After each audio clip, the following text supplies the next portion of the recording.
Netcasts you love. From people you trust. This is Twit. Bandwidth for the Tech Guy is provided by Cachefly. CACHEFLY.com. Hi, this is Leo Laporte, and this is my Tech Guy podcast.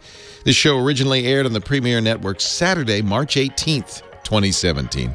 This is episode 1372. Enjoy.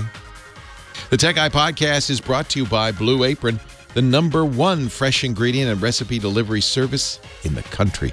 See what's on the menu this week and get 3 meals free with your first purchase and free shipping by going to blueapron.com/techguy.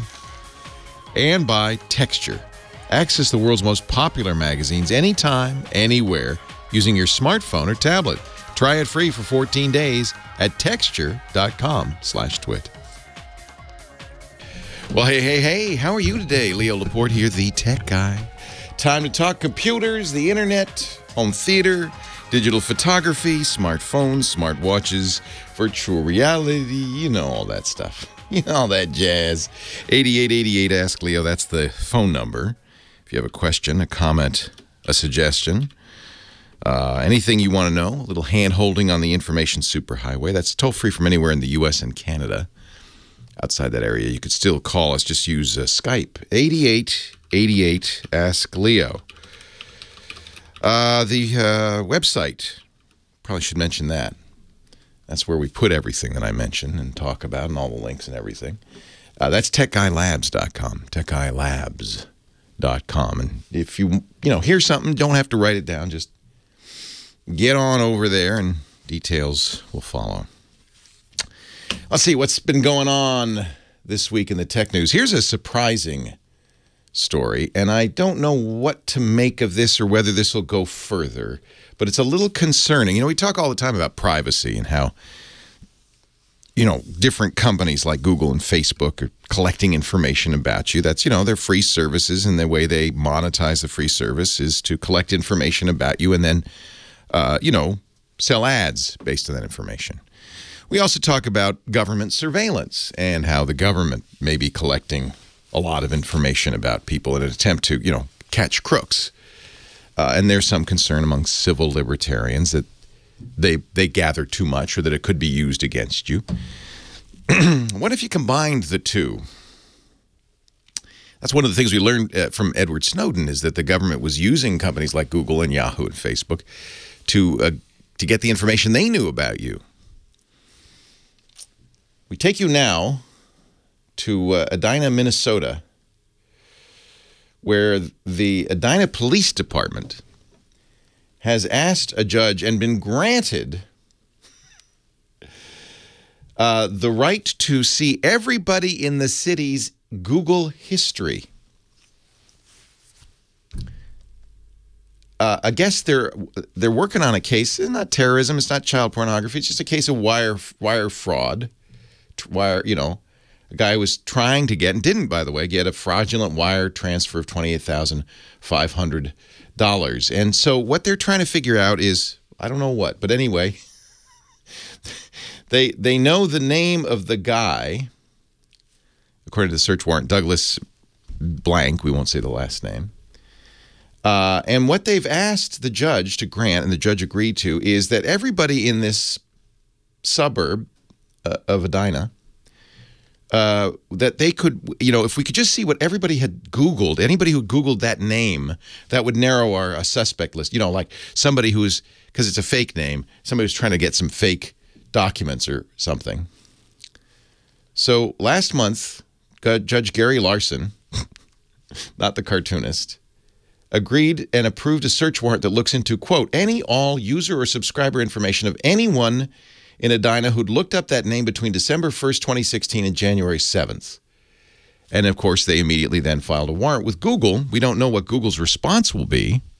I would hope they would say, huh? No. But it's more than just the day and time of the search for that Douglas blank. It's also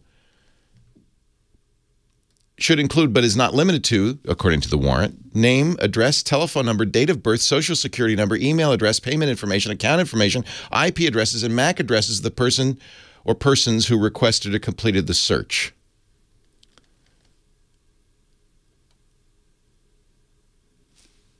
Whoa. Whoa. I would guess that Google will go back to court, a higher court, and say, appeal this and say, no, because that's crazy. But there you go. Now I'm a little nervous because this is what we would be most worried about. We already have companies like Google and Facebook, and by the way, we should point out your internet service provider. And in fact, the FBI has in years past gone to ISPs and said, could you just save everything that happens for 2 years just in case, and we'll let you know if we need it. In fact, some ISPs have put boxes, hardware, in their network centers to do that, to store everything. The FBI called this technology originally omnivore because it sucked up everything, and then they realized, well, that, we don't want everything. We just want the meat, so they called it carnivore, which was even worse. And they've renamed it to something innocuous and unmemorable. But many internet service providers, perhaps even your own, are already doing this. Not required to, but they seem to want to cooperate. Okay, hey, who doesn't want to help law enforcement, right? And we know that the NSA has, tapped into the lines coming out of Google and Yahoo and Facebook and snarfed up all that traffic again, phishing expedition, which is kind of, this is what should make you nervous. Not that they're looking for a specific person, but they're just going to say, let's see what we get. Let's cast a wide net and see what we get. Maybe we'll find a crime. But this is the first time I've ever heard of a judge approving a search warrant saying, yeah, Google should give you everybody who searched for a particular term in this town. Wow. If this is upheld, this could be devastating. This would mean, well, I think we would all start looking at ways to anonymize our internet usage, right? I don't mind if Google puts ads on my page that are more relevant to the things I'm interested in. This being done automatically by machines and not humans, and that they got to make money, and that I can live with. But do you want a government that can just ask randomly, hey, who searched for this? Anybody in Boston searched for the term pressure cooker in the weeks leading up to the Boston Marathon bombers? That kind of thing. Kind of a surprise. I wouldn't expect a judge to say yes to this. We'll watch with interest. We will watch with interest. I love this.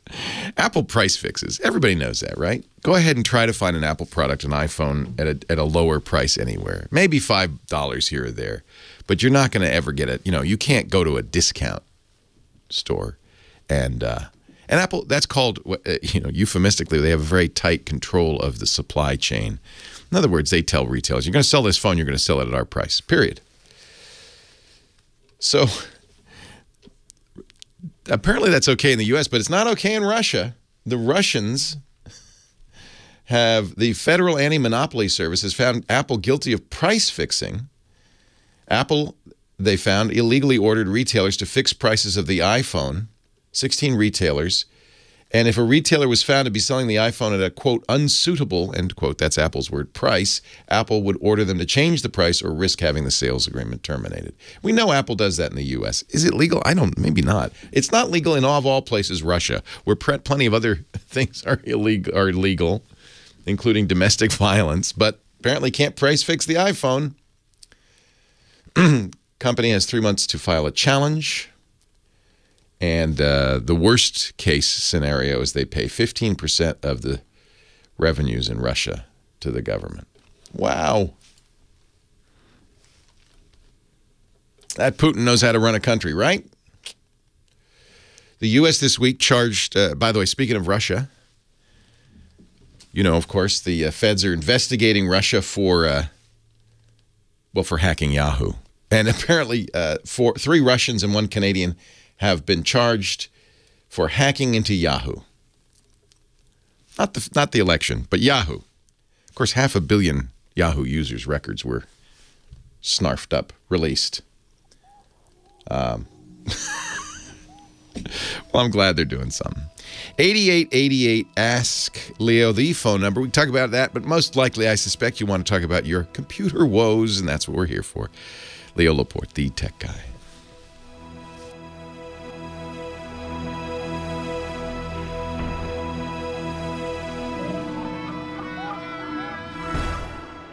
Leo Laporte, the tech guy. Time to talk tech. Look forward to this all week long. Hope you do too. I know who does not, but is here anyway because it's work. Heather Hammond, her 6th day of the week working. Aw, phone ranger. fun. My wife said, "Whatever happened to that nice girl who works with you on the radio show?" I said, "Heather?" She said, "Yes." I said, "She's here every week." I think maybe because you were on vacation. I did skip a day once or twice. She skipped a day. See, Mom, Heather's still here. Oh, Mom. Oh, Mrs. Laporte. Mrs. Laporte. I thought you said wife. Did he say wife? No, my wife knows you're here. It's my mom that doesn't know you're here. Okay. No, Lisa works with us, so Lisa knows. She sees you. No, Mom. Mom, hi, The Mom. other Mrs. Laporte. Yeah, exactly. Yeah. Okay, somebody's backing me up on the fact that you accidentally said wife, so... Did I say wife? That's a whole They're saying other issue he in said a different wife. talk show? No, my wife knows you're here because she works here, so she knows. We work together. Yeah, you need to call Oprah. Oprah. Okay, I apologize, wife, Mom. I am confused. Hello, Heather. Hi. The reason Heather's here and kept in a soundproof booth is because she's answering the phones while we do the show, and she tells me when there's people who want to talk. Are there? Oh, heck yeah. I always, it's the worst nightmare that you come in here and you have to talk for 3 hours and no one calls. Yeah, I just don't think that's going to happen. No, thank goodness computers are not easy and problems arise. You chose a field with job security, I'm pretty sure. I did. What? Actually, yeah. I'm looking at the board. It's full. So who should I start with? I don't know. Yeah, let's do Alex in LA. He has a very charming reason he needs to know about video editing software. Okay. Thank you, Mrs. Laporte. Oh no, you're not Mrs. Laporte.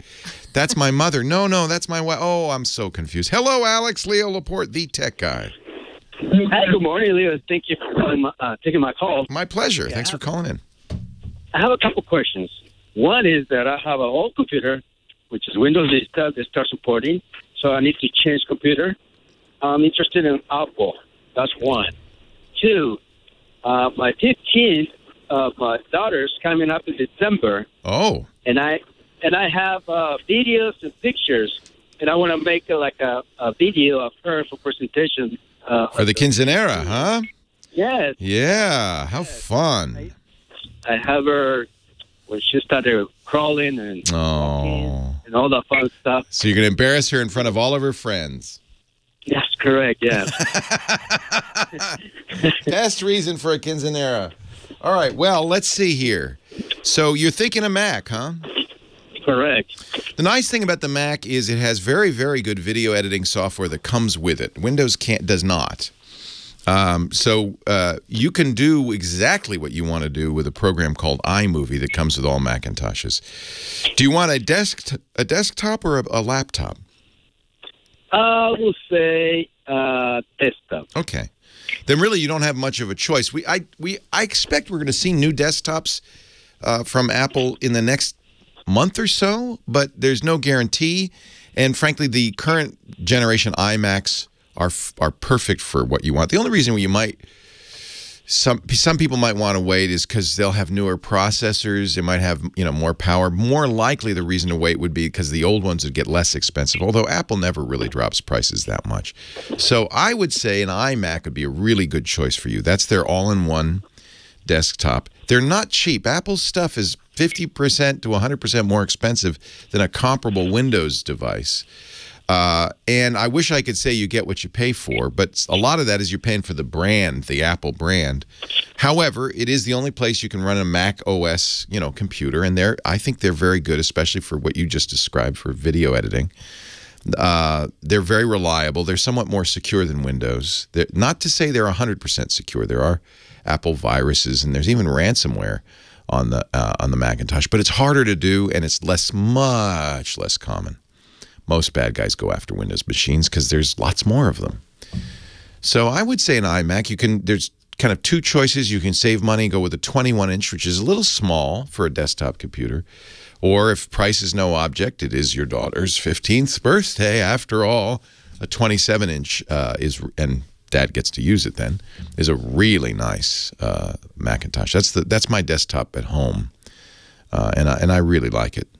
So I would recommend an iMac if the price is right. Now, one thing you can do to save a little money, I just did this, by the way, is go to Apple has an official outlet, a refurbished. If you Google refurbished Macintosh and you go to apple.com for it, I can't remember. It's not visible in the store. You have to kind of find it. You'll save a few $100. And what you're getting mostly is computers that are brand new but just returned.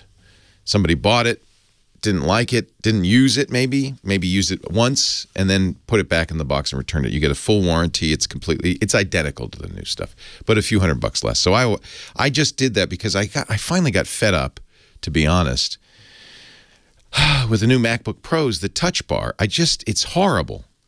It's not useful, doesn't do anything useful. I kept waiting for software to come out to use it, and even with software that does use it, it's of limited use. It gets in the way. I keep hitting it by accident, launching, little programs like Spotlight or the notification bar when I'm trying to just type. All in all, I hated it. So I decided to trade it in and get they also sell lesser powered MacBooks without the Touch Bar. To get a 13-inch instead of a 15-inch because I want it a little bit smaller, and I'm very happy with that. It's got real function keys instead of that dopey Touch Bar. You lose Touch ID, the fingerprint reader. That's I admit, a bit of a loss.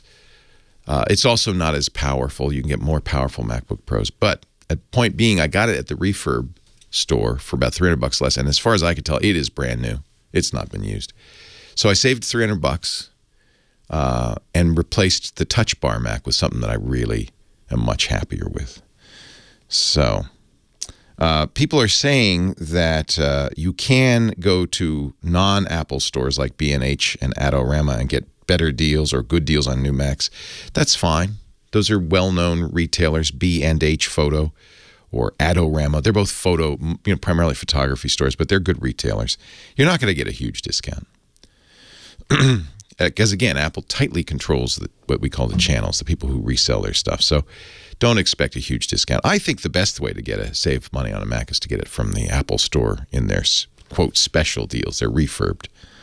We'll put a link directly to that in the show notes at techguylabs.com. Congratulations to your daughter. I think a new iMac is a wonderful thing to get for yourself. And I think you'd be very happy with it. Very, very happy with it. And by the way, perfect for what you want to do. The iMovie program, which comes with it, is easily the best free video editor on the market.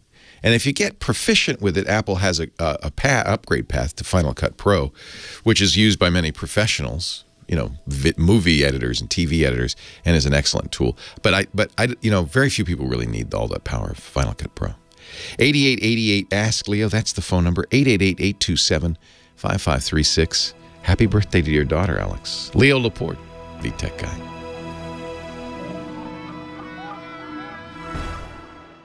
Scott Wilkinson is the host of the Home Theater Geeks podcast at twit.tv/HTG and editor-in-chief of the AVS Forum, avsforum.com, and saw a Disney movie last night. I did.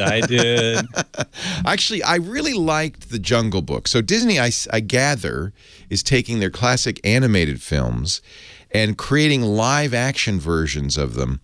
In the case of Jungle Book, it was just really one little boy actor on a green screen, and the entire movie was computer. Yep, but it's computer animated so well that it looks like real tigers and lions and bears. That's right. That's right. And everyone was super impressed. I was too, with the quality of the CGI on Jungle Book. Yeah. I quite enjoyed that. So the next one is Beauty and the Beast. Now, this has a little bit more of a live-action cast, or no? Is it just It does. No. It's got quite a bit of a live-action cast. Okay. And, in fact, a lot of really good stars. Kevin Kline playing Belle's father. Belle herself, Emma Watson, who made her name in the Harry Potter movies. But obviously, dancing teacups and candles have to be animated. and in fact, even the Beast is animated. It's what's called mocap, right? Motion capture. So the actor who played the Beast, whose name is escaping me at the moment, somebody in the chat room will remind me. It's not Andy Serkis, is it? He seems to be no, it's not. The mocap king. Gollum. He's the mocap king. Yeah. And this is a different guy, and he basically, played in his skin-tight Lycra suit with all the dots all over it. So, neat. So people, against Emma Watson in her costume. And she, Emma's live action, obviously. Live action, yeah, exactly. So they blended the two much more, in a much more interesting way, I think. Well, I mean, Jungle Book was interesting too, but it was just one kid, as you say, and then everything else was computer generated. Here, it was much more of a blend of the two. And I've read a few comments that say, oh, the CGI, the computer generated imagery of the Beast's face and the clocks and the candlesticks dancing around and so on, just wasn't as convincing. Yeah, I've seen a number of reviews say that. Yeah, as the Jungle Book. And I have to say that's probably true.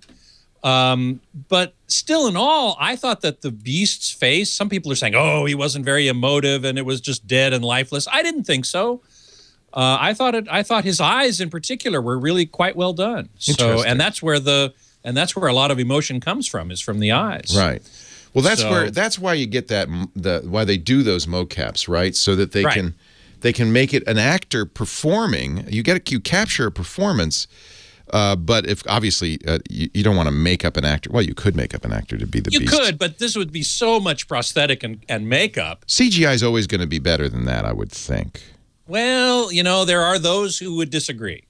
I'm not one of them necessarily. It depends on how it's done. But there are those who say, oh, practical effects, that is, actually building things that look like you want them to look rather than generating them in a computer and integrating them in, is always going to be better. I don't think that's necessarily true. Now, one thing I noticed in the trailer is that there's a lot of scenes in the castle that are very dark. Yes, and this is why I recommend that people who go to see this movie go to a Dolby Cinema, of which there are, I think, close to 50 now in the U.S., including one in San Francisco. So all you folks up there in Northern California, at the Metreon, I believe it's called, right? Isn't there a big... Yeah, Sony has... it used to be Sony, the Metreon. Yeah. Okay. Well, now there's a Dolby Cinema in there, and the high dynamic range, which is really the difference between the darkest part and the lightest and the brightest part. In a Dolby Cinema, that range is much greater than it is in a traditional standard commercial cinema. And that really benefits this movie in particular because there are a lot of dark scenes. And when you have high dynamic range, you can see detail in the low light areas. You can see what's called shadow detail. So it's a very dark scene. It's out in the forest in the middle of the night or in the castle or whatever. In a conventional theater, a large just pools of black, right? Exactly, or dark gray. You never see true black in a regular theater. It's the deepest black of a regular theater is always a gray. You can see that even in what are called the black interstitials, which are moments of full screen black between scenes. In those scenes, you can see where the screen is. You can see that it's dark gray. In a Dolby Cinema, it's black. The screen disappears 100%. Sounds like you really should see it in a Dolby Cinema. Oh, no question about it. No question about it. And I have to say, the Atmos soundtrack now is also wonderful.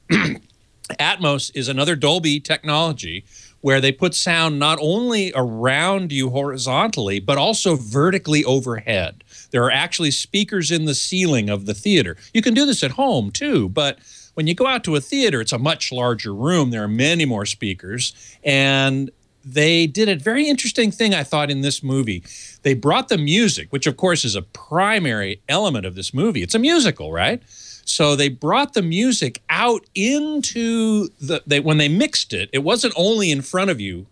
It was all around you, the music. That sounds great. I want to see this now. You made me want to see it. The funny thing is when we talk about home theater and we talk about the experience in the theater, we're not really talking about the quality of the movie. You know, as a movie, we're just saying, hey, but you got to see this because the blacks are really black and the surround sound is really good. And was it a fun movie? I mean, we know the plot. So. Yeah, the plot everybody knows. They actually put in some new songs written by Alan Menken, who wrote the original songs of the 1991 animation. Be Our Guest, and all that. Oh, man, Be Our Guest. Talk about a visual feast. What they did with Be Our Guest is really phenomenal. It just looks great. Well, the movie's a huge success. I think it had an opening weekend of well over $100 million. So yeah, I'm not surprised. Yeah. I'm not surprised. Despite the funky reviews, there have been a bunch of reviews I've read that have said, oh, it doesn't come close to the original animation. Well, I think it does. It's different, of course. And, you know, maybe if you like the animation, you're going to be loyal to that and think anything else is bad. But I thought that this pulled it off really well. And the music was great. There were a couple extra new songs, not by Elton John? Menken. Oh, Alan Menken. Okay. Alan Menken wrote the music, but Tim Rice, Elton John's lyricist, wrote the lyrics. Right. Yeah, the Hollywood Reporter said, Beauty and the Beast, why live action remakes can't truly replace cartoons. Yeah, I don't agree with that. I think the live action remake worked very well. Good. Yeah. And there's a lot of technology in there that's worth taking a look at. Exactly. I mean, I think really part of this is what we're going to is a peek ahead at what ultimately I think will be the primary way of making films, which is generating a good portion of the film in a computer. In fact, I doubt there are very many films coming out these days, you know, and certainly not Hollywood blockbusters that don't have a lot more CGI than you realize. That's right, because CGI has become so good. I was marveling at the Beast, you know, and we've seen this before, the individual hairs on his face and body. I mean, they move like hair and they look like hair. I mean, it's what's called photorealistic. It's amazing. And it's amazing. It's really amazing. Because and actors are worried, too, because, of course, now we're mocapping actors' performances. A surprisingly large number of actors are actually doing this.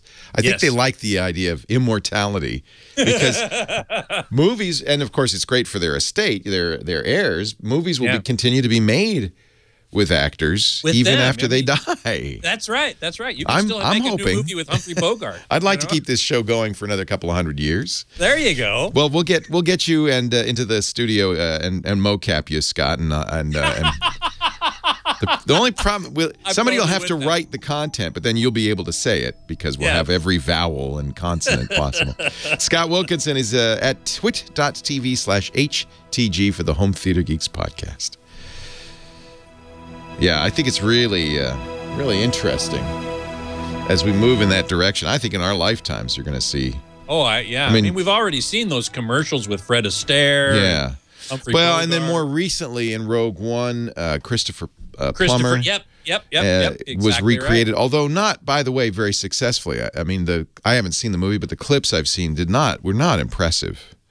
Well, I was less bummed about it than a lot of people. A lot of people had the same comment. They said, "Oh, it didn't look at all real. It was so fake." Right. You know, maybe I'm more forgiving than many in these sorts of things, but I thought it looked fine. I mean, yeah, you could tell. And yes, the CGI in Beauty and the Beast maybe wasn't as good as Jungle Book. Why that would be, I don't know, because Disney did the Jungle Book. Yeah, that's exactly. A puzzlement. Did they not have as much time or? Yeah, exactly. Yeah. Also, I thought that the editing or the pacing of the movie, there were a couple of moments that I was like, what? Was too slow? No, too fast. Too quick. It just you know, kids today. Yeah, them damn kids. They're MTV generation. You know, I guess we don't say that anymore, do we?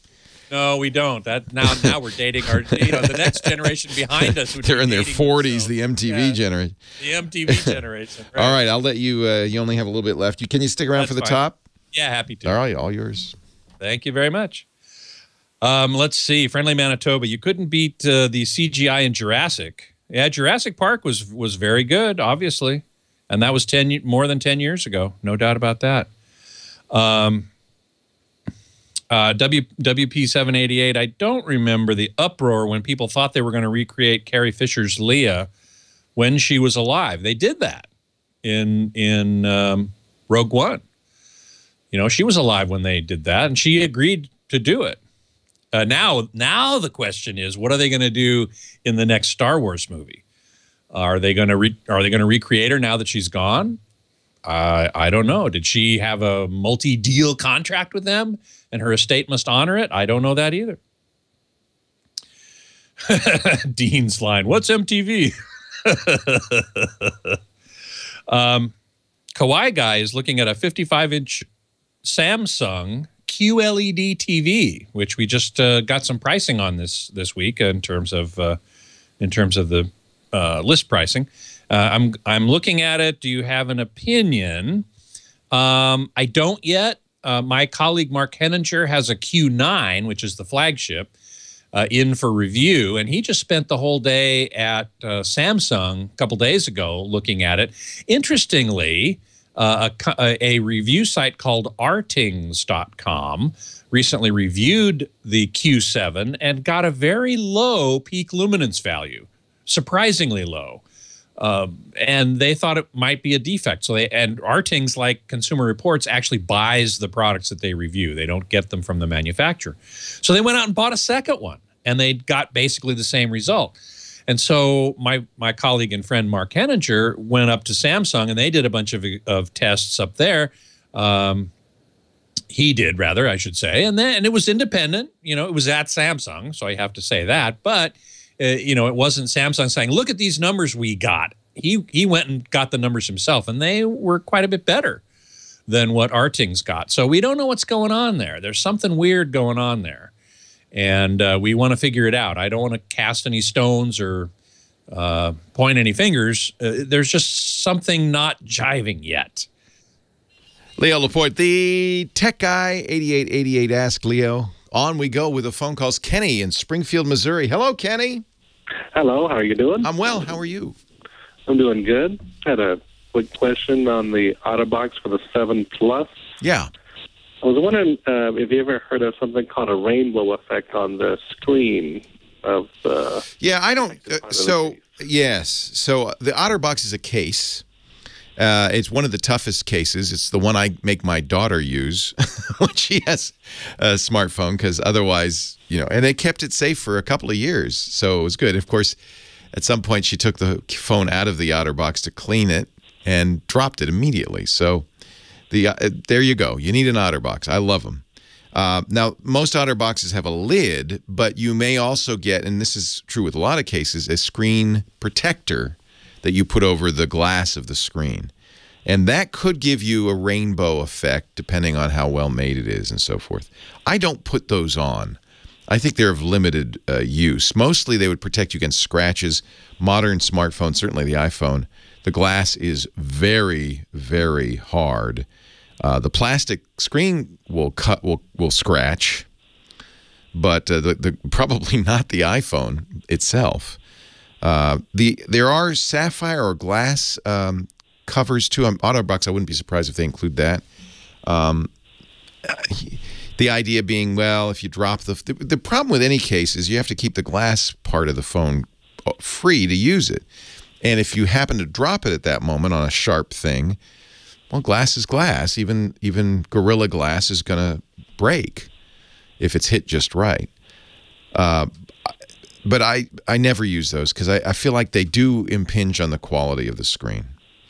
So if that's what you're talking about, I would say, yeah, just avoid that. Is that what you're talking about, the screen cover? I was talking about the regular Otterbox with the plastic. I guess it's like a 3. Yeah, take that out. Yeah, right. There's one that you don't attach to the screen. Yeah, that's just what the rainbow is a polarization issue between the glass and the plastic. And it's acting like a prism. It's capturing light and splitting it. And yeah, I think that's annoying.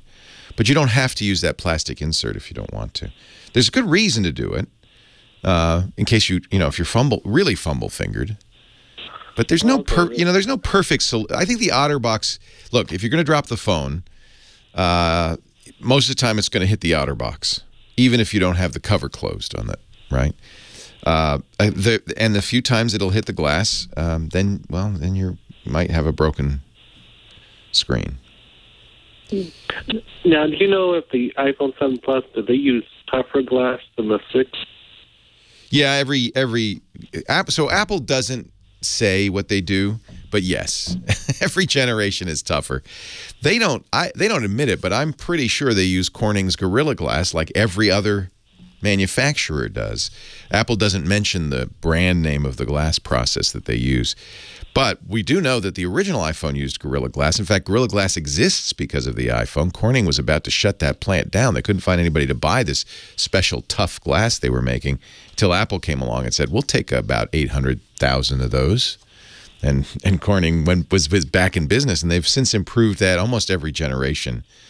I don't know what they're at now, Gorilla Glass 4 or 5, but they're better and better. There's always this problem. I mean,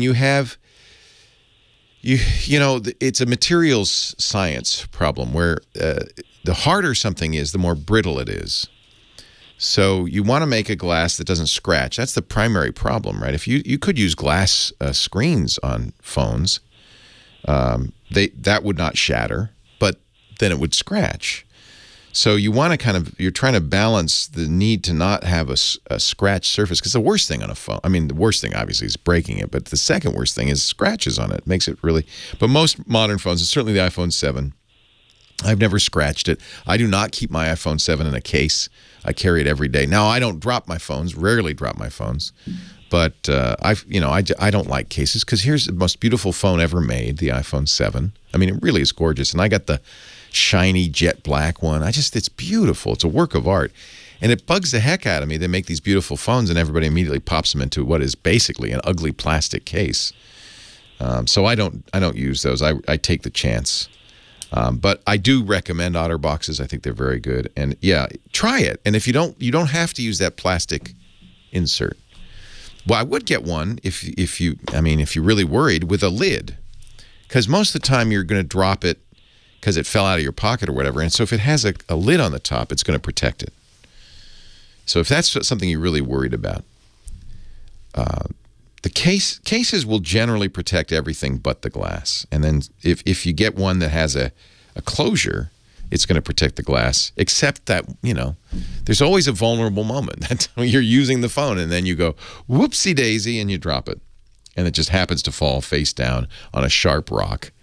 Well, I'm sorry.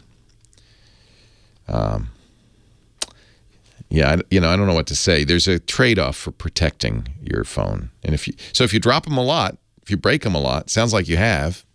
Sounds like at least you broke an iPhone 6. Getting a case is a good idea. It is harder, however.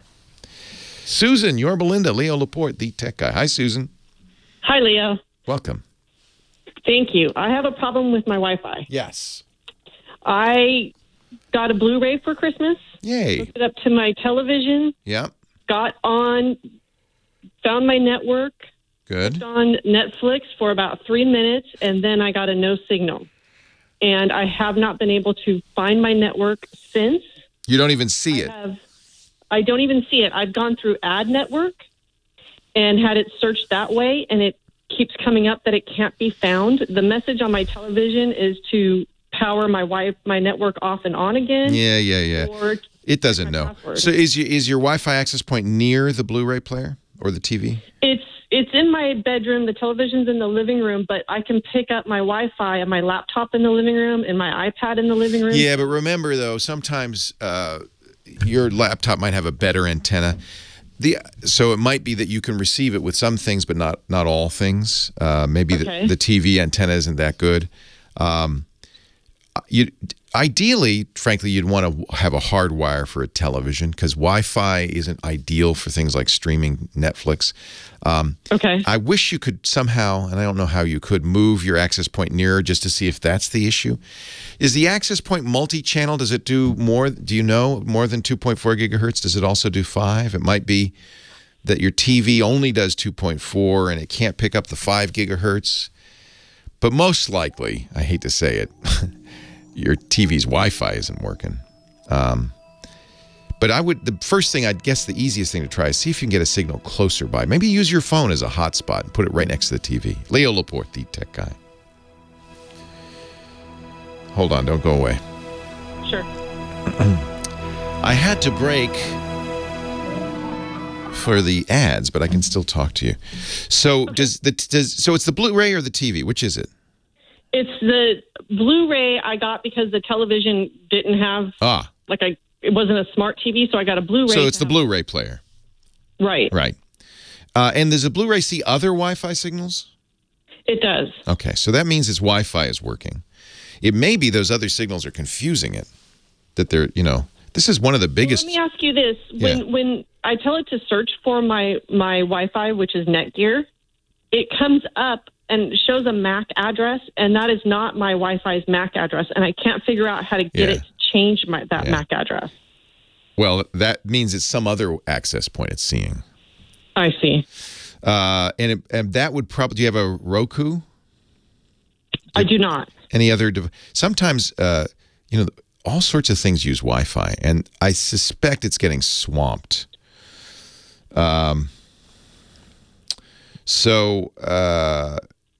In other words, it's. I mean, one thing you could try is taking the Blu-ray player closer to the Wi-Fi access point and see if it works better. Okay. This is a completely common problem these days because all your neighbors now have Wi-Fi. Exactly, and we're all pretty close. We're like a 4-unit condo. So it may be that it's saying, well, the strongest signals are over here, and just ignoring your Wi-Fi. Okay. This is why these Wi-Fi, mesh Wi-Fi routers are becoming more and more popular because of this universal problem that Wi-Fi just doesn't work very well. I would before you assume anything, I would just see if there, if you have a phone that can do hotspotting, use it, and just see if you can get the Blu-ray player to see a Wi-Fi access point, join it, and do what it needs to do. Okay, just as a test. Just as a test. It may, and it sounds like because you're seeing other access points, that's not the problem. So it's a couple possibilities. One, that your Wi-Fi is too far away and it's so weak that the Blu-ray isn't seeing it, or that it's on a channel that is getting swamped by somebody else's Wi-Fi. Your neighbors probably, to solve this problem, powered a lot of Wi-Fi up, right? And they're just swamping you. Yeah. All of these things are solved nowadays. People go out and buy. I don't want you to run out and buy an expensive thing, but they go out and buy mesh Wi-Fi routers like the Eero or the Orbi or the. I mean, there are a lot of different routers designed to solve this. How old is that Netgear? The Netgear's not old at all. Maybe less than a year. Okay, that's good. I wouldn't even say. Yeah, I'd say about 6 months, 6 to 8 months. Yeah. And you haven't done any weird. It has nothing to do. It has nothing to do with mine. Like, I've tried inputting the IP settings on my own, and that's not going to fix anything. No. None of that's useful. You should be. The only thing you ever really should do is look. Scan, see your Wi-Fi, join it, enter the password, and it should all work. Yeah, and that's why it's so weird that I got onto it for, like I said, about 3 minutes. I watched something on Netflix, and then it was out. Yeah, probably your neighbors. They came online. Yep. Or they got into their Wi-Fi. Yeah. Okay. So it's ideally, you're closer to your Wi-Fi. That's the problem, unfortunately. But don't you have a cable box near your TV? I do. Is your Wi-Fi? Cable box is AT&T, and my Wi-Fi is Spectrum. Ah. Does that have anything to do with it? No. I was just hoping that because you're getting TV from somebody, that you would get your internet from the same company, which means you could put the router next to your TV. But if it's two different companies, your Spectrum's in the other room. In other words. Exactly. Yeah, and you can't get it to come out the other place. You didn't turn on any security features like MAC address filtering or anything. No. No. Because, like I said, it worked just fine. I found my network the first time, got right into it, just like you said, worked great, fantastic. Then, boom, no signal. And every once in a while, I go, okay, I'm going to sit down and try this again. I know. It's frustrating, isn't it? this morning I was listening to your show, and I go, you know what? I'm just going to give it a shot. Yeah. if it's obvious to everybody but me. It isn't. It's bad Wi-Fi. It's universal. And what most people are doing to solve that is they're getting these Wi-Fi systems that have little satellites in every room. There are other ways to solve this. You could do power line networking from your Spectrum router through your grid to put a hard wire next to your TV. That would fix it as well. Okay. And would I call Spectrum for that then? No, you could do it yourself. You just go out and get some power line networking. It's inexpensive. You can go on Amazon or it's just power line networking. What you do is you get 2 units. I used one from TP-Link. TP-Link. They're very inexpensive. You get 1 unit that's next to the Spectrum box, and it plugs into the Spectrum box. Okay. And then you get the other unit and both plug into the wall. And so you plug it into the Spectrum box on the wall, and then the other unit's by your TV plugged into the plug there, and it has a wire coming out of it that you can lead to the Blu-ray. Okay, and great. It's like having a wired connection. It's not quite as fast, but it's going to be better than this Wi-Fi setup. Okay. Well, yeah, anything's better than nothing. Right. Right. Okay, great. Well, that gives me something to something you can do. Try. Does the AT&T thing have Wi-Fi? No. The router you got from AT&T or the cable TV thing make sure that they're not putting out Wi-Fi too. That could be jamming it. No, I don't think so. Okay. I don't think it does. Yeah. It's just their cable box. Yeah. Try power line networking. At least that's an inexpensive solution. All right, I'll check it out right now. Okay. Take care. Thank you so much. Sure. Bye-bye. Sorry, Scott. All yours now. Hey, that's fine. I was only paying half attention to what you were talking about there, but it seemed kind of related to what I do. Yeah, sort of. It's really just about bad Wi-Fi. Yeah. Which is ubiquitous these days. Which is why I always say if you're going to stream Netflix or stuff to your home theater, hardwire. She had the situation where her data router, cable modem router, was in another room. It was kind of a weird situation because usually you get TV and cable TV and data from the same company, but she had 2 different companies. So okay. So well, I've taken a long Ethernet cable. My router's in a different room from the theater, and I just wired is always the best. I just ran a wire along the baseboards. It was long, but it did the trick. Yep. Anyway, so I only have 90 seconds left, folks. KL1681. The screen on my Samsung Blu-ray home theater system changes inputs on its own. Well, the screen wouldn't be on the home theater system. It would be on the TV, but I'm assuming the home theater system changes inputs on its own. Do you know why or how to fix it? Samsung was no help. I'm sorry, I don't. That sounds like a pretty bad thing. Are you sure you're not like sitting on the remote or the dog's chewing on it? Or I know those are silly, but I can't think of any reason why it would just change inputs on its own. That sounds like a defect to me. My mom's TV randomly goes to sleep. I asked her the same question. Are you sitting on the remote, Mom? And then I had her, make sure the timers were, sleep timer was turned off. And it is. That's weird. I don't know what's going on. It's weird. I can't imagine what's going on. I think maybe it's resetting. It's doing it's like it's old. Anyway, I sent her a new Tickle TCL TV because they have Roku built in. Right? Right, exactly. Yeah. Tickle. I had never heard them referred to that way.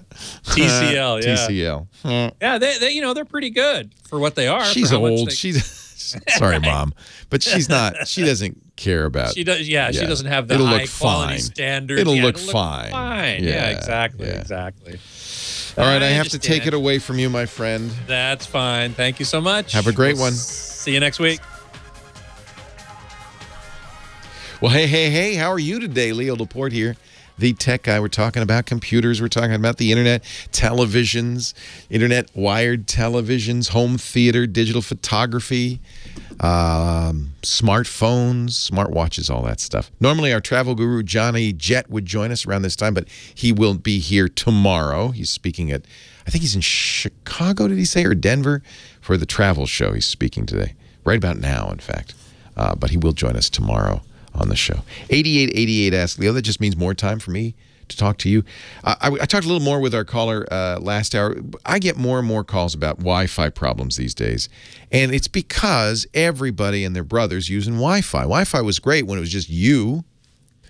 But if you can open up, your computer or your TV and, scan and see several different Wi-Fi access points, your neighbors and so forth.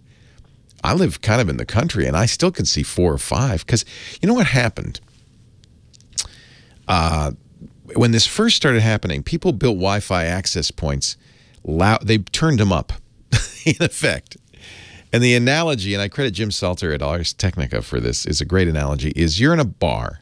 When you first get to the bar, it's just you and the person, and you can talk to each other. You can even talk quietly, and you can hear each other. But the bar starts filling up, and there are a lot of other people talking, just like you're a lot of other people on Wi-Fi. And so you start talking louder. But, of course, as you talk louder, so do the other people. And everybody pretty soon is shouting, and nobody can hear anybody, and that's what's going on. We got more and more powerful routers. And and we started using something called MIMO, multiple in, multiple out, multiple antennas, multiple channels. And your neighbor, very likely to solve his or her Wi-Fi access problems, started buying a router that wasn't very neighborly, frankly. Some of these routers from a couple of years ago would just take over all the spectrum in the neighborhood. It's like a radio station put its 50,000-watt tower in your backyard. And it just was a mess. So, unfortunately, we've got to find a better solution, a better way around this. And the good news is there are more channels than there used to be. We started with Wi-Fi in the 2.4 gigahertz range, and there were 11 channels within that, but effectively really just 3 because each channel would take over a couple of side channels. So there were kind of 3 usable bands in this 2.4 gigahertz. And so if it was just you and your neighbor, you could figure it out. You'd be on channel 11, he'd be on channel 1, everything would be fine. But then you got 5 neighbors, and in fact, if you one of the best things to do is to get a Wi-Fi analyzer. You can get one on Mac or PC. Unfortunately, you can't use one on an iPhone. I use one on Android called a Wi-Fi analyzer. What it does is it lets you see all the Wi-Fi in your neighborhood, which channels they're on, how strong they are graphically, and you can see if you're getting swamped. Then we added a couple more channels. We added actually 3 more 5 gigahertz channels, and that's been a big improvement because in most cases, not all 3 are used. The other thing that's great about 5 gigahertz is it doesn't travel as far. Now you might say, but I want it to travel far. I want to get through my house. Well, yeah, but what's great is your neighbors doesn't get into your house. So that's been the big change is your neighbor, if they start moving to 5 gigahertz, or even if they don't, that 5 gigahertz band inside your house is going to be relatively clear because 5 gigahertz, it's a higher frequency, doesn't get through walls, right? So now what you want to find is a router that can work at 5 gigahertz, and almost always that's better. Except that, like our caller, if your router's in one room and your TV or your computer's in another, the room where the Wi-Fi is great. 5 gigahertz is great, but it's maybe not getting through those walls. Remember, 5 gigahertz doesn't go through walls as well. And so that's the truth is, this whole mesh thing, really that's all it is. What you're getting is multiple units, each of which works best with this kind of narrow 5 gigahertz band that doesn't get outside the room, but you're in the room with it, right? And then they talk to one another either at a lower band or some other way, but they manage to have a back channel so they can all have, internet available in a way that doesn't interfere with you. And your neighbors don't interfere with it. And that's really what's going on with these mesh units. So when you buy a mesh unit now, whether it's Eero, there's so many of them. Google Wi-Fi has one. There's one called the Plume. There's one called the Luma. There are quite a few of these.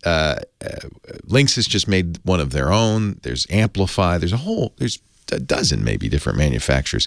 But they have one thing in common. You buy more than one unit. You'll buy a base station that, just like your router used to, connects to your internet connection.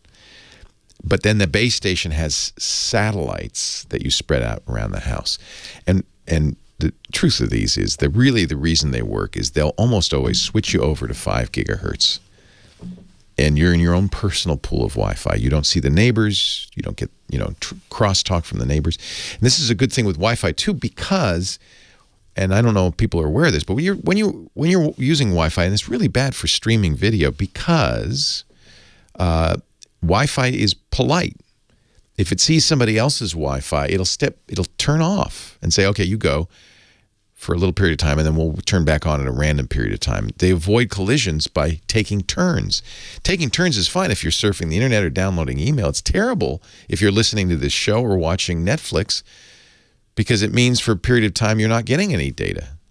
That's why Netflix buffers, but that buffer will slowly shrink every time this happens, and eventually Netflix will pause. Have you ever seen that? It'll rebuffer, and 10, 15, 30 seconds later it'll start up again. That's what's happening.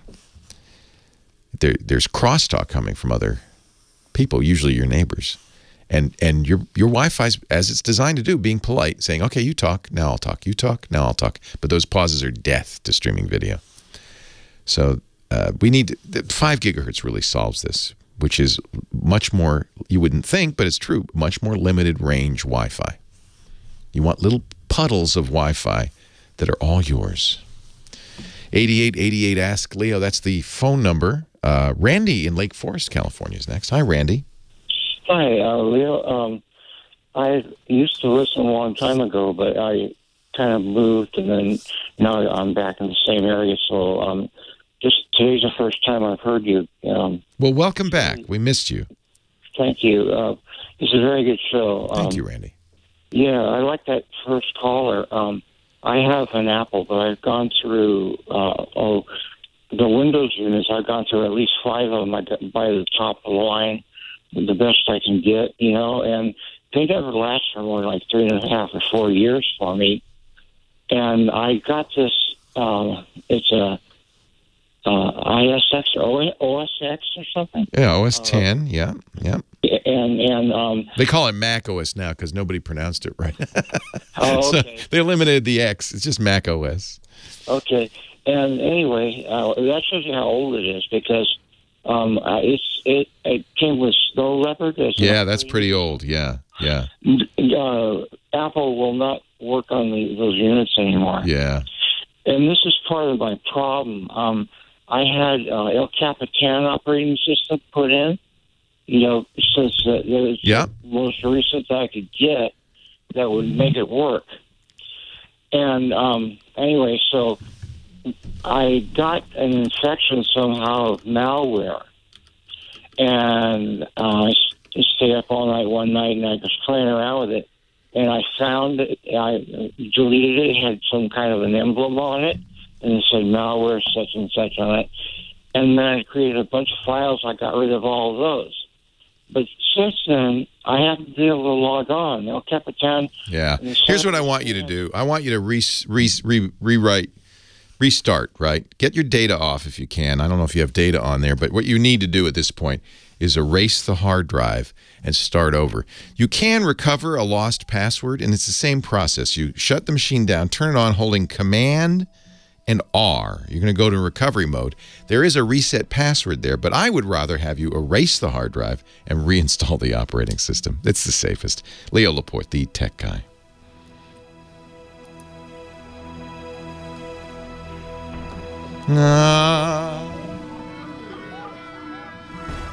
Our show today brought to you by my lunch. Blue Apron. I love the Blue Apron. We've got a couple of Blue Apron meals in the fridge. That's one of the nice things about Blue Apron is I know I'm going to go home to something delicious that I'm going to make. There's nothing like having a freshly made meal prepared by yourself. I tried, the frozen stuff. It's not you want to do the cooking. And it's fun. What if imagine this. You had all the ingredients plus a recipe card for an incredible meal. You can do it yourself. Easy. Nothing's, magic. If you can follow a recipe, you can do it. In 40 minutes, you're going to have an amazing meal. The house is going to smell incredible. And everybody's going to say, wow, you cooked this? Yeah, I cooked that. That's what Blue Apron is all about. They deliver seasonal recipes plus all the fresh, high-quality ingredients to make delicious home-cooked meals. Less than $10 per person. In fact, grocery stores about 60% more expensive than Blue Apron. Because Blue Apron doesn't have all the overhead of a grocery store. They just give you great ingredients. And it is fresh. Even the meat and fish are always fresh, never frozen. Delicious stuff. the highest quality ingredients, over 150 local farms and fisheries and ranchers across the U.S. The seafood is sourced sustainably. The beef, chicken, and pork come from responsibly raised animals. Great ingredients, the kind you would buy. Blue Apron delivers to 99% of the continental United States. There's no weekly commitment. You get deliveries only when you want them. And you can choose from their menus. In fact, go to the menu section and see what's on the menu this week. Ooh, look at this. Top Chef spiced rubbed pork with sweet red onion and black beans. Oh, man. Chicken meatballs and fregola sarda with kale and Sicilian tomato sauce. You pick what you want. They even have vegetarian plans like green garlic pesto pasta with butter lettuce salad and creamy lettuce dressing. By the way, it's so fun because once you cook, you'll be using new ingredients, unusual recipes, but once you cook them, you'll know how to cook them again. So it really broadens your repertoire. Here's the menu this week. Check it out. Get 3 meals free. By the way, they have plans for couples and family plans with kid-friendly ingredients. Get your first 3 meals free with your first purchase and free shipping by going to blueapron.com/techguy. I was just checking. We got our first Blue Apron box 2 years ago. We've been using Blue Apron for 2 years, and it's just been fabulous. I have ingredients now in my cupboard that I got because of Blue Apron that I never had tried, and now I know. Unusual forms of kale and bok choy and, things like farro that I'd never tried before. I love it. You'll love how good it feels and tastes to create incredible home-cooked meals for you and your loved ones with Blue Apron. BlueApron.com/techguy. BlueApron.com/techguy. Don't eat out tonight. Say, hey, let's have a Blue Apron night. BlueApron.com/techguy. Leo Laporte, the tech guy. 8888 ask Leo the phone number. Jillian, or is it Gillian, in Charlottetown. Gillian. Hi, Gillian. Beautiful Prince Edward Island. Hi. Welcome. I'm just calling because I've been having a problem with my history on Google Chrome and now also on Mozilla Firefox. About a month ago, I had Google Chrome open, and for some random reason it closed. And when I tried to restore my session, all my history was gone. Uh-oh. And my boyfriend is kind of techie, so he tried to find a way to find it again, couldn't. So I just kind of had to start from scratch for that history. And then if it happens to Chrome and then it happens to Firefox, either your boyfriend's sneaking in and erasing the history. Probably not. Okay. Yeah, sometimes, how can I put this? People, use the computer, surf around in some places they don't want anybody to see. Maybe they erase the history. But if that's not the case, then it may also be that if the fact that it happened to both browsers indicates to me either the first situation or the second, which is that your hard drive itself is getting a little flaky.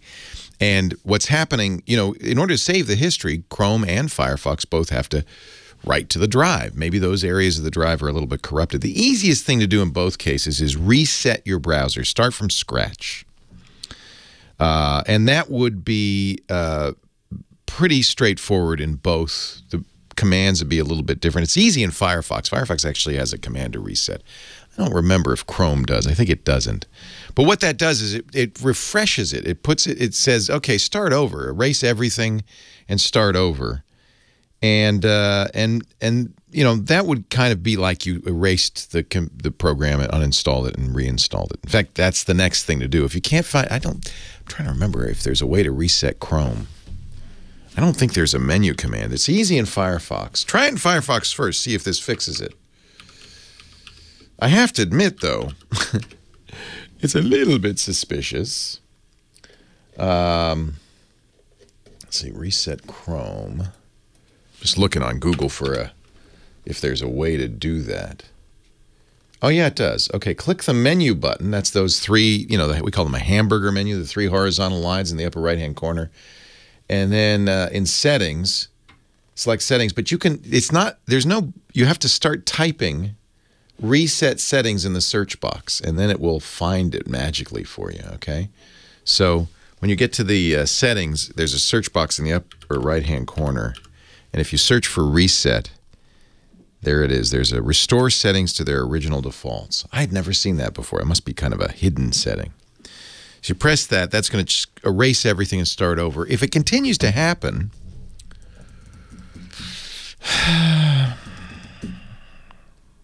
well, it shouldn't. It could be, I guess, that your hard drive has a problem if it's an older computer. There may also be settings in Firefox and Chrome. I think there is in Firefox to automatically start over. Make sure you're not working in incognito mode. I'm puzzled. I'm puzzled. I can't think of a reason why that would happen in both Chrome and Firefox unless there's human intervention or you have a hard drive problem. Anyway, try resetting it and see what happens. See if that fixes it. Jesse in Yorba Linda, California. I suspect the boyfriend. Jesse in Yorba Linda, California. Leo Laporte, the tech guy. Hi, Jesse. How's it going, Leo? Long-time listener. Thank you. Quick question. You know, when you save PDFs on your desktop, and it has a PDF at like 3 different computers, and one of them I changed settings, I guess, on Google. Now it comes up with the Google icon. And I'm just curious. I know that sometimes they say through PDF or Acrobat that sometimes they carry some malicious... No, I don't think that's... Yeah, could. Yeah. So you're saying that the PDFs have the Chrome icon? Right, on the desktop. Instead of the PDF icon. Exactly. Yeah. It's possible that you...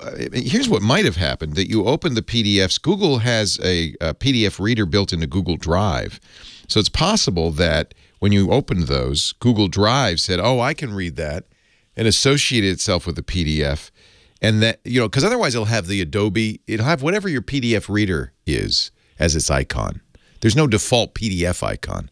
It's going to have the icon of whatever program's assigned to it. My suspicion is Google, you know, Chrome just said, oh, yeah, I can open this, and I will.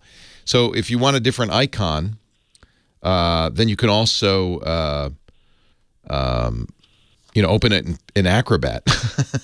Or you can also, I don't recommend this. In other words, don't worry, it's not malware. Oh, okay. If it doesn't bother you, I just ignore it. What happens when you double-click the PDF? Does it open the browser? No, it just opens up that PDF file. But when I go through... But it opens it up in what? In what application? Windows 10. Yeah, but what application? My Windows 7 is still PDF. I'm sorry, go ahead. Yeah, but in Windows 10, it's a Chrome. Right. Now it's coming up. It was coming up under Edge first, but it was always opening up the Edge browser and then my PDF file in there. Yeah. I needed to print it. I printed it out. Yeah, the file association got changed, that's all. There is a database of file associations. If you really, really hated this, you could go into and you could say, hey, from now on, open it up in Chrome. I think Windows 10 gives you, I have to look, but it gives you an easier way to do that. And then say, I want it to open up in you know, whatever you use, Adobe Reader, and it'll then adapt. It might take a while because the icons are cached, but eventually it will adopt the icon of whatever program is responsible for opening it. You can also, Keith's reminding me, okay, this is the easiest way to do it. Right-click the PDF, and then you could tell it, open this with something else, like Adobe Reader, whatever you want it to open with, and then it will do that from now on. And eventually, once the cache gets kind of refreshed, it'll show you a different icon. In other words, nothing to worry about. The chat room's also reminding me that there is a setting in Chrome, and I know there's one in Firefox, that says erase the history, delete private data when Chrome is closed. So it may be that in Chrome you have that setting. Who turned that on? To automatically erase private data when Chrome is closed. So we'll put a link in the show notes to an article that explains how to turn that off if you want your history to still be there. Vic in Glendale, California. Leo Laporte, the tech guy. Hi, Vic. Hi, Leo. How are you? Great show. I'm well. How are you? Okay. I'm kind of at my wit's end, and was trying to find somebody who can help me on this. And I think you're my last resort. Help me, Obi-Wan Kenobi. You're my only hope. Okay, I'll be your Obi-Wan. My son committed suicide. He was 28 years old. Oh, I'm committed suicide so sorry. 6 months. So sorry. Yeah, he was two electives away from graduating law school, and we lost him. Depression is a terrible, terrible thing. I'm so sorry. It It's awful. We're trying to, get as much information on it as we can. We were able to get into his laptop, but I'm having a heck of a time trying to get into his cell phone. Okay, hang on a second. I'm going to help you. I do have to break, but don't go anywhere. Leo Laporte, the tech guy.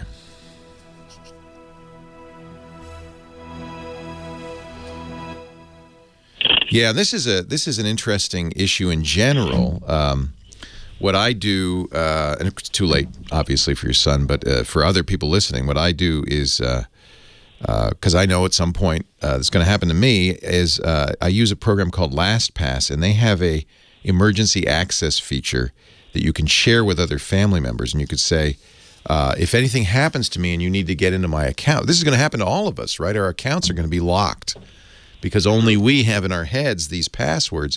So I share my entire password list with my loved ones, and they can only access it if I give them, it's a weird setup. It's like, but basically, if something happens to me, they send an email to LastPass, and LastPass, or they actually click a box, and LastPass says, okay, we're going to email Leo. If he doesn't respond in a preset period of time, we're going to let you in. In other words, giving me the chance to say, no, wait a minute, I'm still here.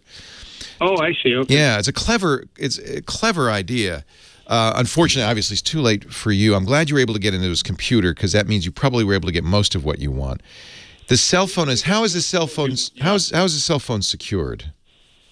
He's got the pattern where you run your fingers on the numerical. Yeah. But we've had the Glendale Police Department take a look at it. He was a police officer also with the Glendale Police Department. Oh my! And he was just a total winner all the way around. An overachiever, I think, and I think that's what did him in. Sure. But, I'm sure he suffered from depression, and it gets to the point there where you just think there's no way out, and it's a horrible thing. And I'm so sorry. Thank you. But the forensics at the Glendale Police Department also said that if we try too many times, it'll erase what... It could. This is one of the features. Depends on, how security-minded he is. The good news is the unlock pattern is not the most secure way to lock an Android phone. There is a setting with Android and iOS where you say if somebody tries 10 times and fails, erase this phone. Right. So you don't know if he had that on, but I don't know.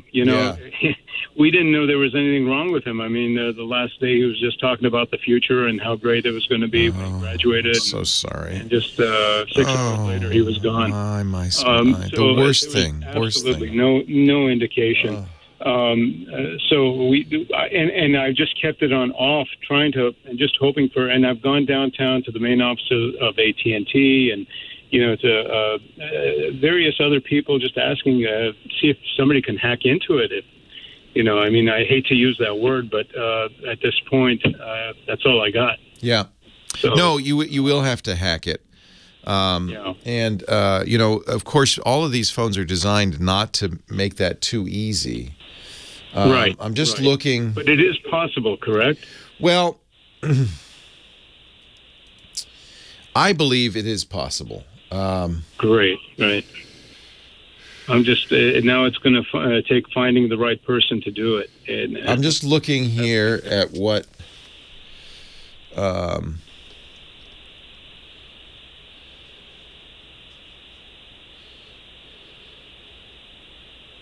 it looks like there are recovery modes. There's something called the Aroma File Manager. We'll put a link in. What we're going to do is at techguylabs.com, I'm going to compile some possible solutions. So you'll in the next few days refer back to your call on Tech Guy Labs. Oh, wonderful. But I'm going to post a link there to an article, and there are a number of other articles that possibly could help you. This is the Aroma File Manager. It looks like be able to bypass the pattern and get to the tools. There's also a thing that Google distributes called ADB, which might be able to do that. So I'm going to put a link. It's from safetricks.org in the show notes. I've just pasted it into. It might take a couple of days to get there, But these are things that you can try. And we're going to ask the listeners to help us, too. So keep listening, okay? Oh, that would. I sure will. I'm so sorry, my friend. I'm so sorry. Thank you. Thank you.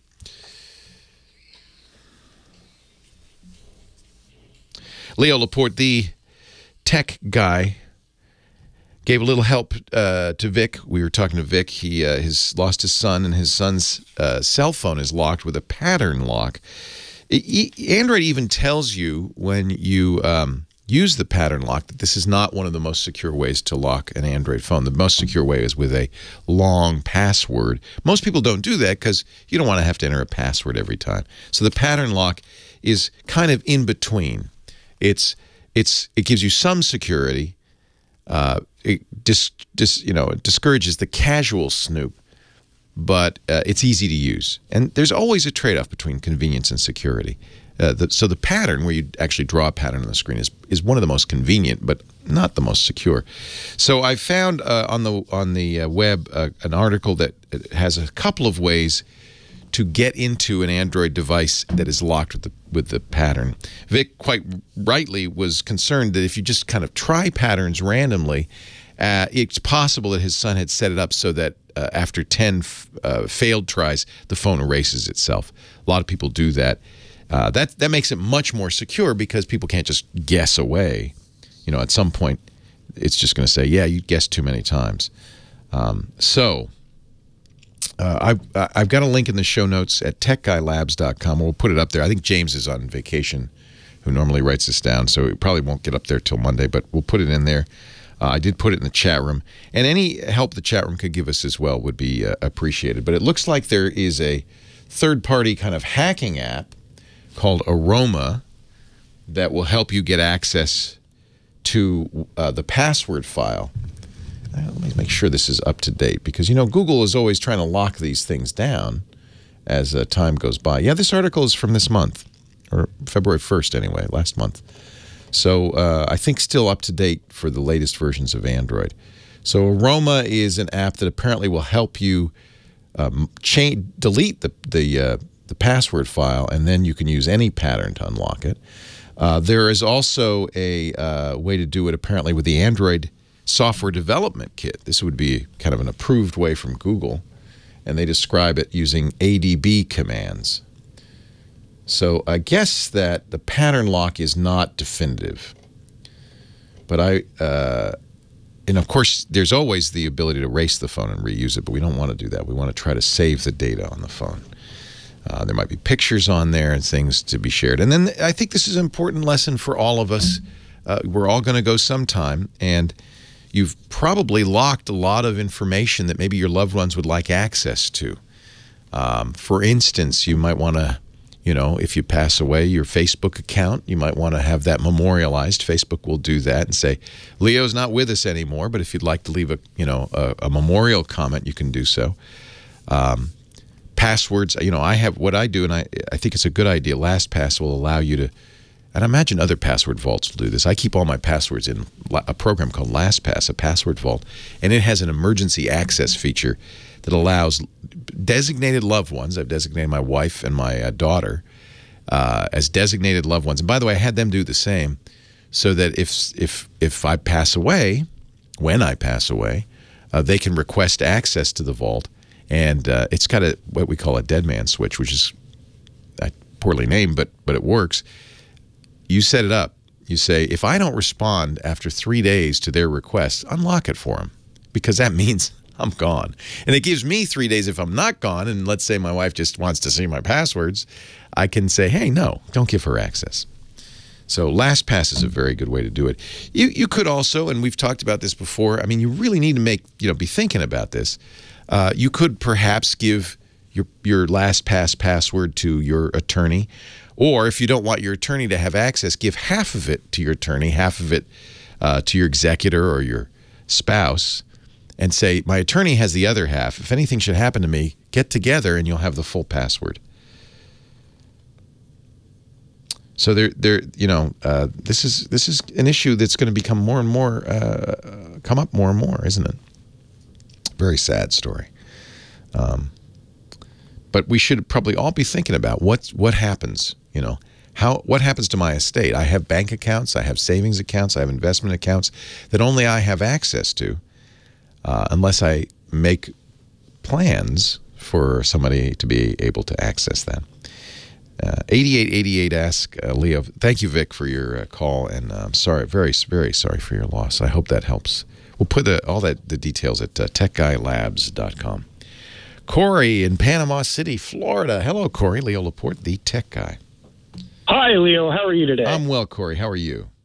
I'm very well, thank you. I'd just like to thank you real quick for being a mainstay in my life for more than half of it now. Oh, you're so kind. I've been listening to you since I was 14 years old. Holy cow. And you're 43 now, and that's, no, I'm just kidding. It's fun, though. If you do this long enough, and I have been doing it a long time, you start to meet people who grew up listening to you. Oh, my goodness. Well, I'm one of them. Thank you. That's nice. I love it. So I've got a unique one for you. You may not be able to help me off the top of your head. Maybe the chat room or somebody listening can provide me with an answer here. I'm a gamer. I'm a bit of a techie myself. So I've got a gaming mouse. It's a Corsair M95. Nice. Yep. I use the Razer myself, but those are great. They make a big difference, don't they? They do. They do. Yeah. And this one's great. I love it. Fits my hand just right. Good. Now, the problem I've got with it is the driver software that comes with it. You know, you download it, you install it, and then you can create profiles for all of the buttons on the side to be assigned to a macro or to a keystroke or whatever it is. At some point in the past, I put those side buttons to be set to different buttons, basically keystrokes. You reassign them. And, yeah. Yeah. Now they're stuck. Oh, no. I have uninstalled the drivers completely, reinstalled them. I've gone so far as I got some other new hardware, completely reinstalled Windows, brought the same mouse, installed it and everything. From a completely previous installation of Windows, it still has the main button that I use. Is it must be stored in firmware in the mouse, right? It survived. Right. Yeah, it must be in the firmware. I cannot get the mouse to accept new firmware. Uh-oh. I'm completely at a loss. Well, you pulled the battery, right, and let it die. It's a wired mouse. It's wired. I prefer wired. Yeah, so do I. You're right. Of course. It's gaming. What game do you play? Counter-Strike, mostly. Nice. Yeah, so fast twitch, but it's fast twitch, right? You got to move fast.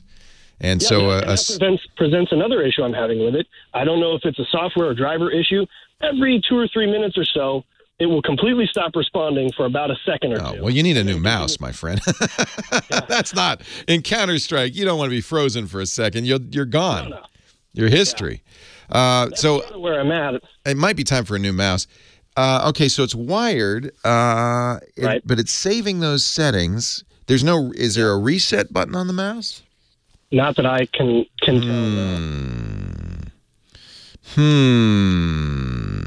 How interesting. And when you try to change it in the Corsair software, you can't. I can change it.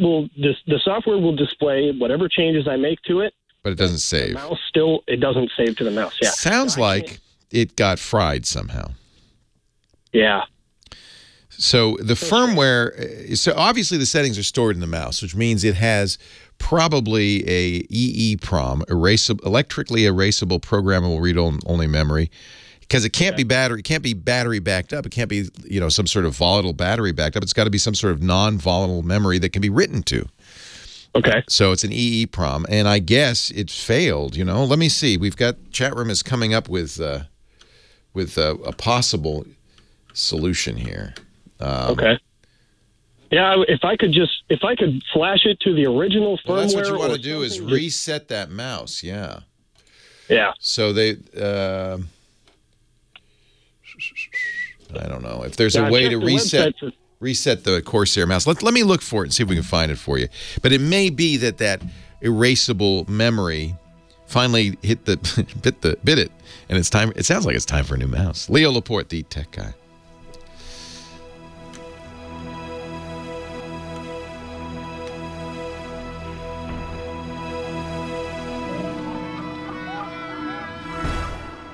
I'm looking at a Tom's Hardware article.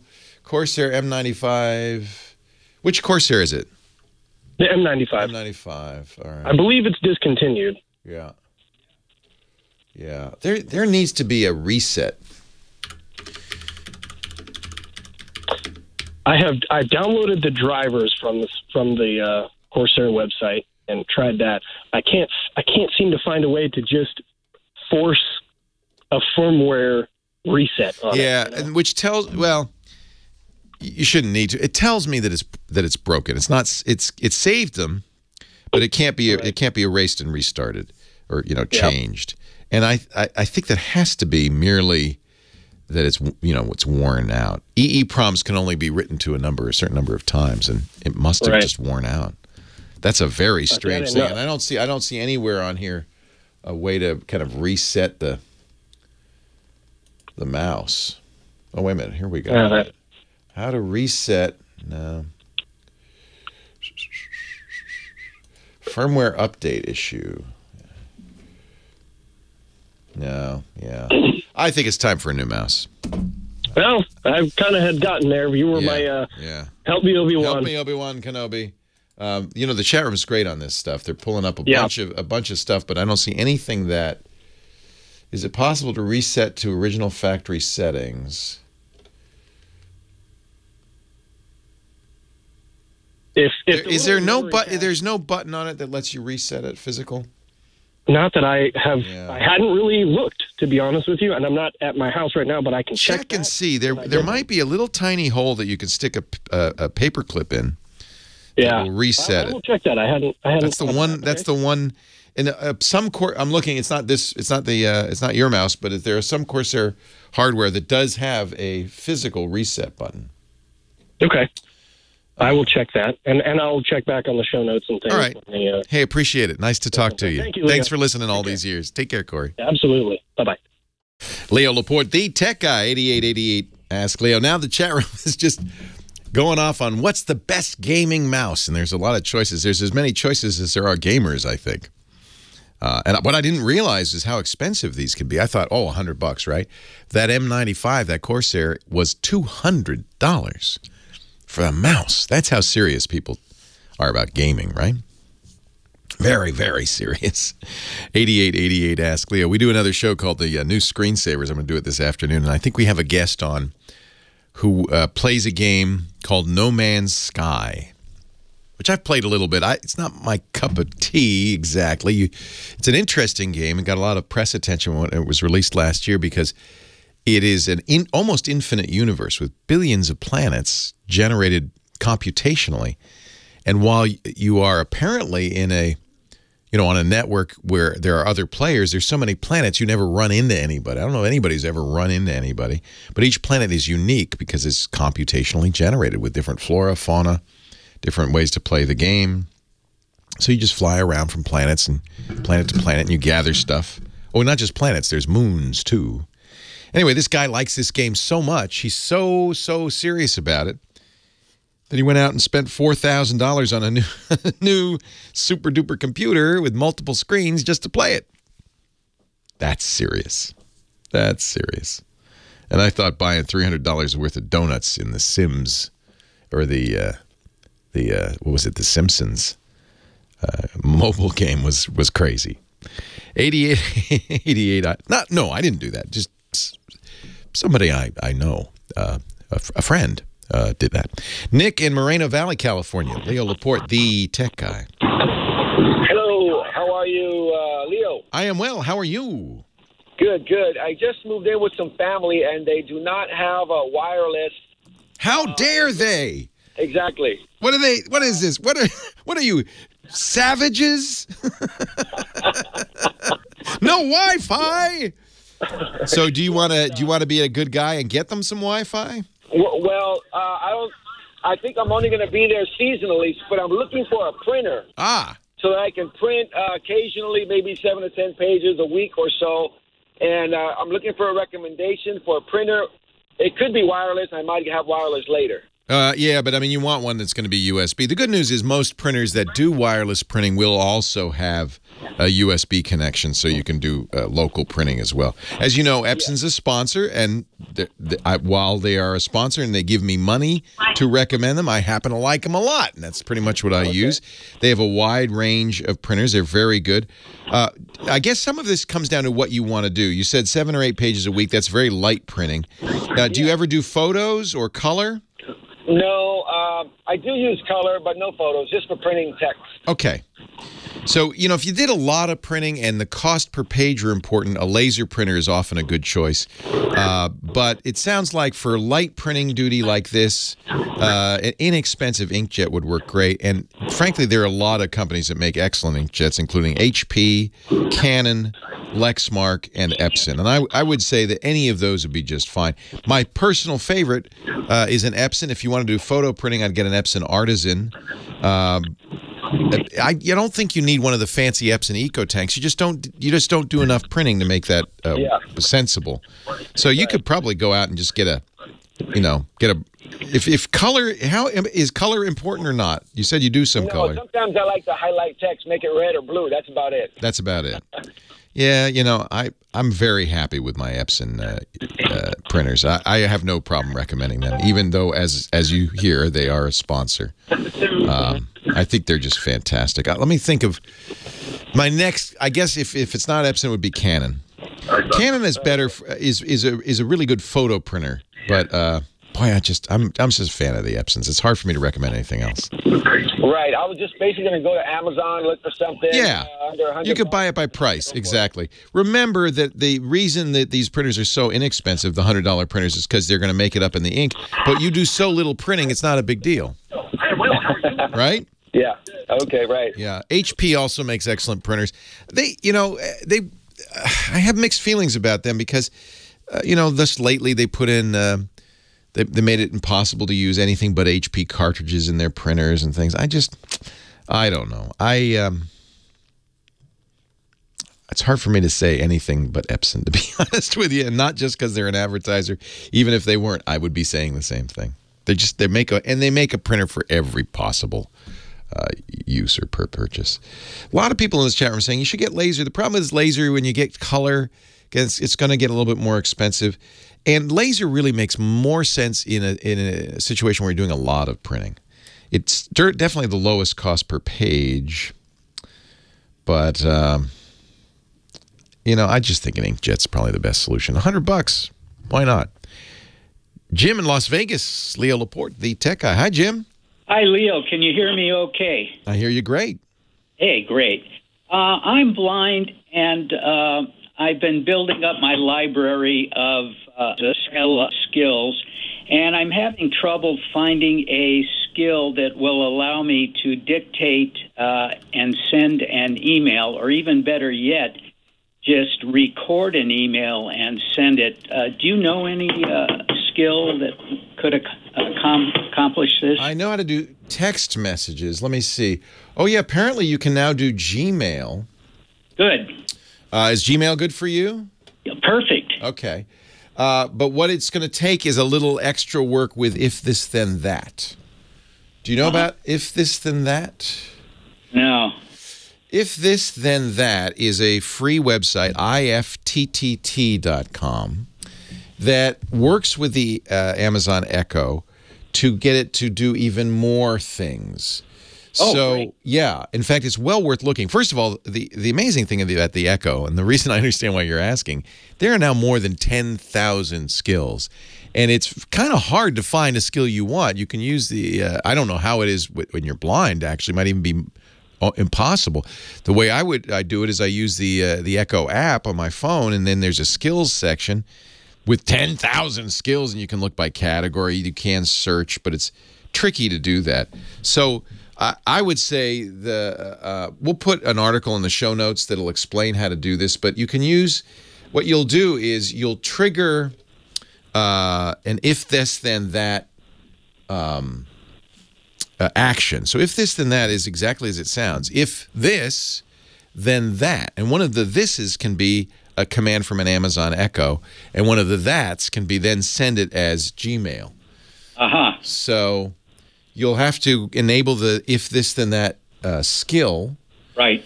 In the Amazon Echo. Really worth doing. If this, then that is great. And then there's a recipe on if this, then that for sending someone a short email via voice through the Echo. And you do it through, believe it or not, the to-do list. And there is no direct way that I know of to send an email.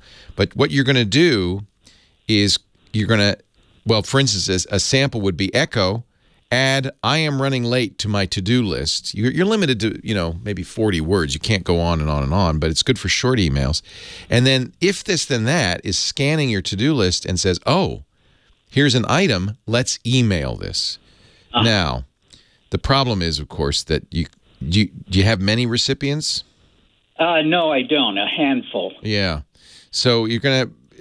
the way this is set up, you don't get to specify the recipient. It's in the if this then that recipe. So you might have to figure out some hack. This is an interesting challenge. Yeah. I think the reason part of this is that Amazon doesn't allow long speeches. Right. So while you could, for instance, use the Google Assistant to do this, you could send an email to Lisa saying, I'll be home in a few minutes, period. Could you please stop and pick up Michael, period. Signed Leo. You could do that on a Google Assistant. You could do that with the Google Home, but Echo, for some reason, I think doesn't want these longer things. I think it doesn't want to send long speeches. Yeah, right now I'm using a transcription service called TalkScribe from Line 1 Communications, where I call. Do you have a smartphone? Because no, I don't. Yeah, this kind of thing the smartphone does very well. Yeah. There's got to, Amazon's got to be considering a way to do this, because this is an obvious use, right?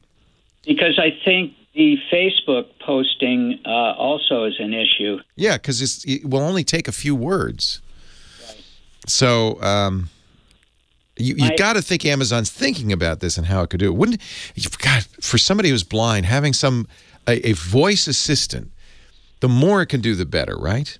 Absolutely. Yeah. Yeah. I mean, these things are a boon. I can only imagine how great it is. And we just it's getting there. It's only 2 years old. Let me ask you, it's incredible. Yeah. Let me ask you this one. The Kindle Fire. Hold on just a second. I got to take a break, but don't go anywhere.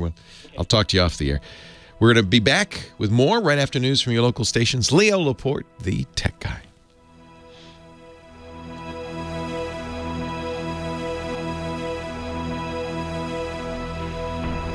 All right. Sorry about that, Jim. No problem. We're still on, and the podcast, there's still people listening. It's just not part of the radio show. My other question is, the Kindle Fire will allow you now to have Kindle books narrated. Right. Now, is that on the Echo yet, or is it? I'm sure it'll be planned. Maybe it's planned. I don't know. That's a good question. I use audiobooks from Audible on my Echo all the time. And so any audiobook you purchase, and that's different from the robotic narration of the Kindle. That's a human reading it. Right, I've got that. But you want to have the robotic, sounds familiar. Seems to me you can. Let me think. Kindle, read, Echo. That sounds familiar. I read these Echo emails every week. And yes. With Kindle books by A Word, I'll call her Echo, you can ask Echo to read eligible Kindle books in your library. So if it's purchased from the Kindle store or borrowed from the Kindle's owner's lending library or Kindle Unlimited, here's the command. Listen to a Kindle book title, but it has to be in your Kindle library. Terrific. Isn't that great? Yeah, it's amazing. I mean, what a boon, we're entering some very interesting times. Yeah, thank you so much, Leo. How do I access the article you mentioned? The one about if this then that? Yes. It's on The Verge. And if you Google, what did I Google to find it? The article came out a couple of years ago. Alexa's voice assistant now works with Twitter, Gmail, and Evernote, but it's if this then that recipes. So search for The Verge and Amazon, Alexa, and email or Gmail, and I think you should be able to find it pretty quickly. Thanks so much, Leo. My pleasure. Take care. You too.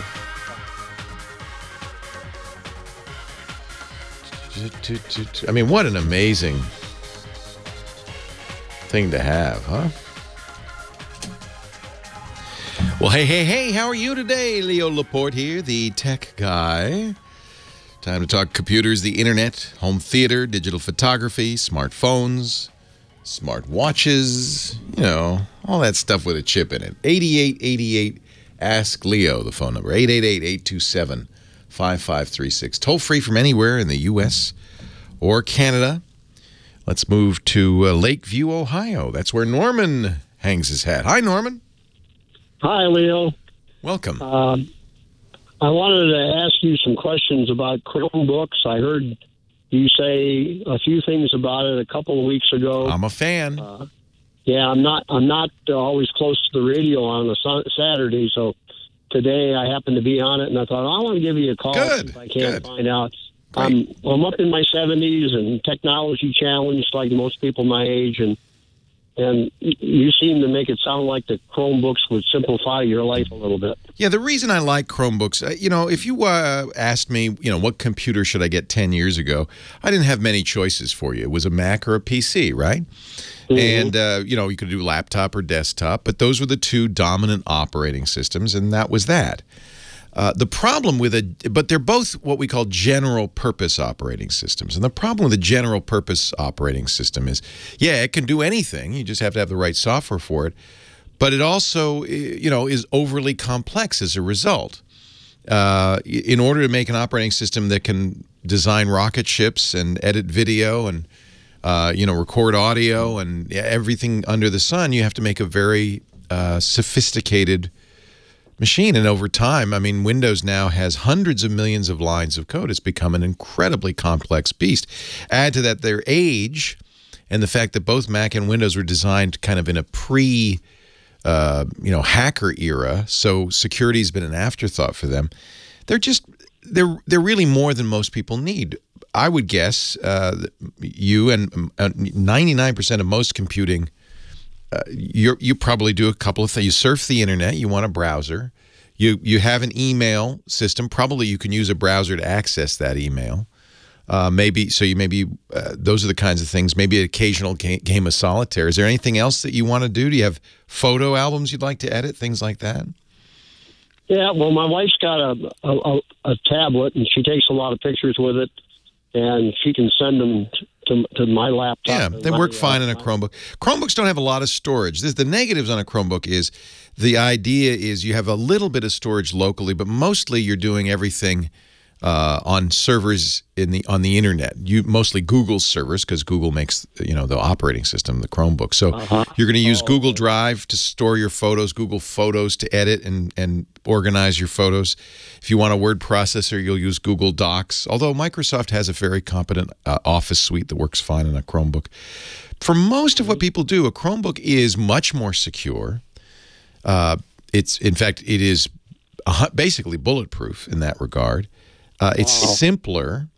You don't have to, you know, worry about all the things that can cause problems on a Windows machine. But most of those things are the things that give you more capabilities. So if, you know, Chromebook isn't great if you've got a big hard drive you want to access, or, you know, there's just things you can't do with a Chromebook. If where you live has full-time internet, and where you go generally does, and nowadays that's true for almost everybody, a Chromebook is a lot less expensive, a lot simpler, and a lot more secure. The good news is Chromebooks, you know, are mostly well under $500. In fact, there are a good number of Chromebooks that are $200 or $300. With the Chromebook, can you get a big screen like you can with a laptop? Yeah, so one of the things you can do, no, not in the laptop versions of Chromebooks, but one of the things that Chrome OS is the operating system. They also sell Chrome boxes and Chrome sticks. So the Chrome boxes are like, you know, little, you know, computers that you would then hook up to a big monitor, and they can run big monitors. So you could have a desktop Chrome OS machine running a Chrome box. The Chrome sticks plug into a TV. You could have a 70-inch screen if you want. Wow. Yeah. So it really depends on how you want to do it. I would suggest going down to an electronics store, a Best Buy or the like, and saying, you know, I want to take a look at the Chromebooks and see how you feel about them. You like a big screen? Well, I think I have I got a screen now with my last Windows. I think it's 24-inch. It's pretty good size. Yeah, you won't get a Chromebook with a 24-inch screen, but you can get Chrome boxes that will hook up to 24-inch screens. Oh, well, that would be okay then. Then it becomes a desktop with a keyboard and a mouse, and just like a normal computer, except it doesn't have all that complexity. And you say you can play games on it. Absolutely. Games, like Spider and that. You bet. Likes to do that. Anything. So one way to kind of test this out is say, hey, honey, just use Chrome for a while, the Google Chrome browser, and see what you can do with that. Look in the Chrome store for apps and extensions. Modern Chromebooks also support Android games. So anything you can play on an Android phone, you can play on them. Oh, wow. Yeah, okay. But you want to make sure you get one that supports the Play, they call it the Play Store, because then you can do more than just, card games. But yeah, for most people, the kind of gaming they do, you can do almost any kind of gaming on a Chromebook. It's not a high-end gaming machine that people would want to play, Grand Theft Auto or Call of Duty on. Into that. Yeah, you don't need that. We're not into that. I didn't think so. But she likes to play Spider, and she's got me playing it a little bit. Perfect for solitaire, yeah. And because you have Android, you have all the card games that Android has, which is, a huge number. Android. Okay. So you want, if you're going to get a Chromebox, make sure you may need to get a touch screen. Generally speaking, that's the stuff that comes out this year. All the 2017 Chromebooks support Android. You're going to when you go to the store, say, hey, I want one that supports Android. And I'm not sure I don't know what the situation is with Chrome boxes. I think those are all the Chromebooks. One of the nice things, though, that many of these do, the Acer, and I think the Dell, and Lenovo, all are two-in-ones. It'll fold over, and they'll be like a tablet. But then if you want, you can open up the keyboard, and you'll have a keyboard as well. Uh-huh. Yeah, my wife's got a keyboard for her tablet. Yeah. It's very similar to that, really. They call them two-in-ones or convertibles is more likely, and so you can get convertibles as well. So there's somebody saying, and I think he might be right, that the Chrome boxes probably don't support Android because you'd need a touch screen for that. So I'm thinking you probably want to maybe see if you can live with. They have 14 inches, I think, is the biggest Chromebook you can get. It's not huge. It's like a laptop. Oh, okay. But it could turn into a 14-inch tablet, which is big for a tablet. It's bigger than your wife's tablet, I'm sure. Yes. Yeah. Yes. So, yeah, I think everybody should at least consider these. The default was automatic before you get a Windows box. And you hear, if you listen to the show at all, you hear people call all the time saying, oh, I've got a virus, my Windows won't boot, I have all sorts. Windows, because it's a general purpose and much, much, much more complex, is much more difficult to run. You almost have to be an expert these days to keep Windows running reliably. Yeah, Windows is a pain in the neck, really. Okay, yes. I didn't want to say that, but yes. I have friends that have an Apple computer, and it's 4 or 5 years old, and they have no virus protection on it, and they have it's much safer on a Mac, absolutely. But even Macs are general purpose computers, and so are more complicated. Well, that's what I was thinking of next, but then I listened to you talk about the Chrome, and I thought, I think for you it's a Mac or a Chromebook, and you should look at both. But you'll save a lot of money buying a Chromebook. Yeah, sounds like that's my cup of tea. Good. Give it a try. Thank you so much. Yeah, let me know how you like it, because I've been recommending these in general, unless you have, you might have somebody around who's an IT expert who can come over and help you out and is glad to help you out and show you how to use things. Or you become an IT expert. But those are your two choices with a Windows machine. You need one or the other. Not so much with the Chromebook. Still a little bit with a Mac, but less so. And with the Chromebook, not at all. 8888 Ask Leo. Leo Laporte, the tech guy. Take more of your calls. Help you buy equipment, sell equipment, abuse equipment. That's what I do. Stay tuned.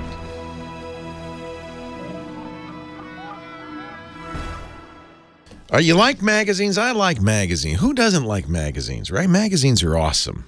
Some of the best journalism, the best writing is still being done in the New Yorker, the best photojournalism in National Geographic. You can keep up on politics in the Atlantic or the New Republic. This is the best thing.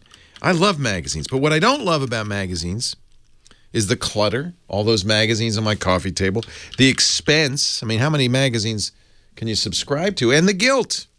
I used to get the paper version of the New Yorker, and I always felt guilty that I didn't read it cover to cover every week. Then along came Texture, saved my life. Whatever it is you're interested in, artificial intelligence, self-driving cars, wireless electricity, politics, journalism, investigative journalism, domestic and international news, you can find it all at Texture. Over 200 of the best magazines. The full edition, I mean, everything you get on the newsstand, including the ads, everything, it's kind of like Netflix for magazines, for $9.99 a month. And by the way, you may be buying it for, Vanity Fair or The Atlantic or Architectural Digest, but you're still going to get all the others, Consumer Reports and Popular Science, and even stuff that, I read because I'm in the business, but I don't want to subscribe to Variety or Ad Age or Billboard, but I get those too. I get the gossip magazines. I don't even want to get caught buying People magazine, but I've got it in my Texture. Texture's awesome. The app works on your tablet, on your phone. You can have 5 devices with one Texture account. One of Apple's top 2016 iPad apps. And it's entirely digital, so it's good for the environment. And it's good for you. It eliminates the clutter. And boy, they've got so much stuff. Plus, because it's digital, you can search text. You can mark what you like. You can auto-download your favorites. So when you get on a plane, even if you're not online, you can read anything. I just love it. Normally $9.99 a month for 200 magazines. Right now, you could try it free for 14 days at Texture.com/twit. Texture, TEXTURE.com/twit. This is so awesome. Anytime I get on an airplane, I bring my iPad with me, and I just have it loaded up with all these great magazines. It's so much fun. Sports Illustrated, Golf Digest, all the fashion magazines.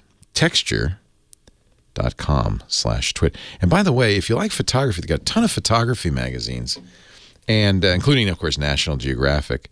And the photography is much better than it would be in print, right? That's popular photography too, and outdoor photography, because instead of screening these, onto print, where you really reduce the quality, you're going to get a digital copy of the photographs. They look much better. Texture.com/twit. Try it free today. Leo Laporte, the tech guy. 8888. Ask Leo. Somebody in the chat room trying to get Linux working on their Dell computer, having trouble with the Wi-Fi. The good news about Dell, if you want to use Linux, I mentioned the big operating systems, Windows and Mac, but you use Linux all the time. In fact, Chrome OS is based on Linux. Android is based on Linux. Many of the devices you use, if you drive an electric car, my Tesla is based on Linux. Your television might be based on Linux. And, more than half of all the websites you visit are running this operating system, this free, open operating system called Linux. It's everywhere. And one of the reasons I like using Linux on Dell computers is because Dell had some employees a couple of years ago who said, we want to make sure that we don't just support Windows, that Dell computers support Linux. They created something called Project Sputnik. And pretty much out of the box, most Dell computers work great on Linux. They have the drivers kind of built in. And Dell even sells now Dell computers, laptop computers, the XPS 13. I think they sell some Precision computers as well with Linux installed, which saves you $100. You don't have to pay the Windows tax, and it works great. So if you're trying to get Linux working on a laptop, a little Googling around, and you should be able to do that, and especially if it's a Dell laptop. It's gotten easier and easier. Chris on the line from Agua Dulce, California. Hi, Chris. Leo Laporte, the tech guy. How's it going, Leo? It's going great. How are you? I'm doing well. So here's my dilemma. We live in a rural area, and nobody can bundle for us. We currently have DirecTV as our cable provider. Uh-huh. And we're paying north of $150 a month. Yikes. And you got to buy these packages, and you watch maybe 10% of the channels that are they got you. I tell you, it's not just satellite cable guys, same thing. Right. They got you because you can't just get Game of Thrones. Right. Exactly. You have to get everything. And so I've been looking at more and more going to an internet-based providing system. We call it cord cutting. Exactly. You're not really cutting the cord because often it's the cable company that provides you with internet access. Sure. But at the same time, you feel better about it. You don't feel like you're buying a lot of stuff you don't need. And that's my point is, right now we have the lowest level of internet that we could because of the cost. Do you get your internet from DirecTV? No. We get our internet from, used to be Time Warner, now Spectrum. Okay. So you do have a cable internet connection. Correct. Yeah, that should be plenty fast enough to do anything you want to do. I watch 4K movies on my internet access. So we have their lowest service at 2 megabytes per second. Yeah, you're going to need more than that. And that was one of my questions. For streaming, what would be a sufficient amount? Well, if you want HD 1080p, you should have at least 15 megabits down, 15 to 20. If you want to go to UHD 4K, you'll need 50. Okay. The good, if you look at the pricing, though, here's what's happened. Spectrum, which is a cable television company, Comcast, Cox, and all the rest, realize that people like you are going to stop buying premium channels from them. They're going to stop buying TV access from them, and they're just going to buy internet access. So they've slowly ratcheted up the cost of internet access so that they don't lose any money. So you may not have to pay quite as much. $150 is a lot. Right. But you know what? When all comes down to it, you'll probably be spending $60 for your internet access. Right. And then you're going to add, if you want HBO, that's another $10. Showtime's another $8. If you want, it'll get to be close to $100. It'll be the same. Okay. But you'll have the satisfaction of knowing you're buying what you want and no more, and you're kind of sticking it to the man. And that's really what it is. I mean, so many like the cable channels. The bundles. Yeah. Yeah. I watch like one or two of those. Yeah, they get you on the bundles. The best cord cutting. There are now at least 4 good cord cutting bundles. Sling provides one, Sling TV. There's one from AT&T. But my favorite is the PlayStation View. Take a look at that because you're going to include that in your cost. Remember, you're going to have your internet cost. Plus, in many areas, you can get live locals, ESPN, CNN, and even some special, like Showtime, some special premium channels for a pretty good price. So look at PlayStation View. Okay. One that I have been looking at is the SkyStream 1. Yeah. I don't know if you have any information or feedback on that. Let me look at it before I comment, because a lot of these are actually pirates. So let me make sure that this is not a pirate solution. If you're not paying, for instance, if you're getting HBO shows and you're not paying a monthly fee to HBO, you're not getting... Yeah, I'm looking at this. So, yeah, this is an Android TV box. The live sporting events are not Major League Baseball and the NBA. And that doesn't concern me. I don't watch any of that stuff. Notice they say live sporting events, but what you're going to get is soccer from Bahrain. Right. You're going to get whatever's streaming on the internet. If it's not pirate, that's what you're going to get. But what you'll also get is, because it's Android TV, is there's Vudu and Amazon, Netflix, all of these things.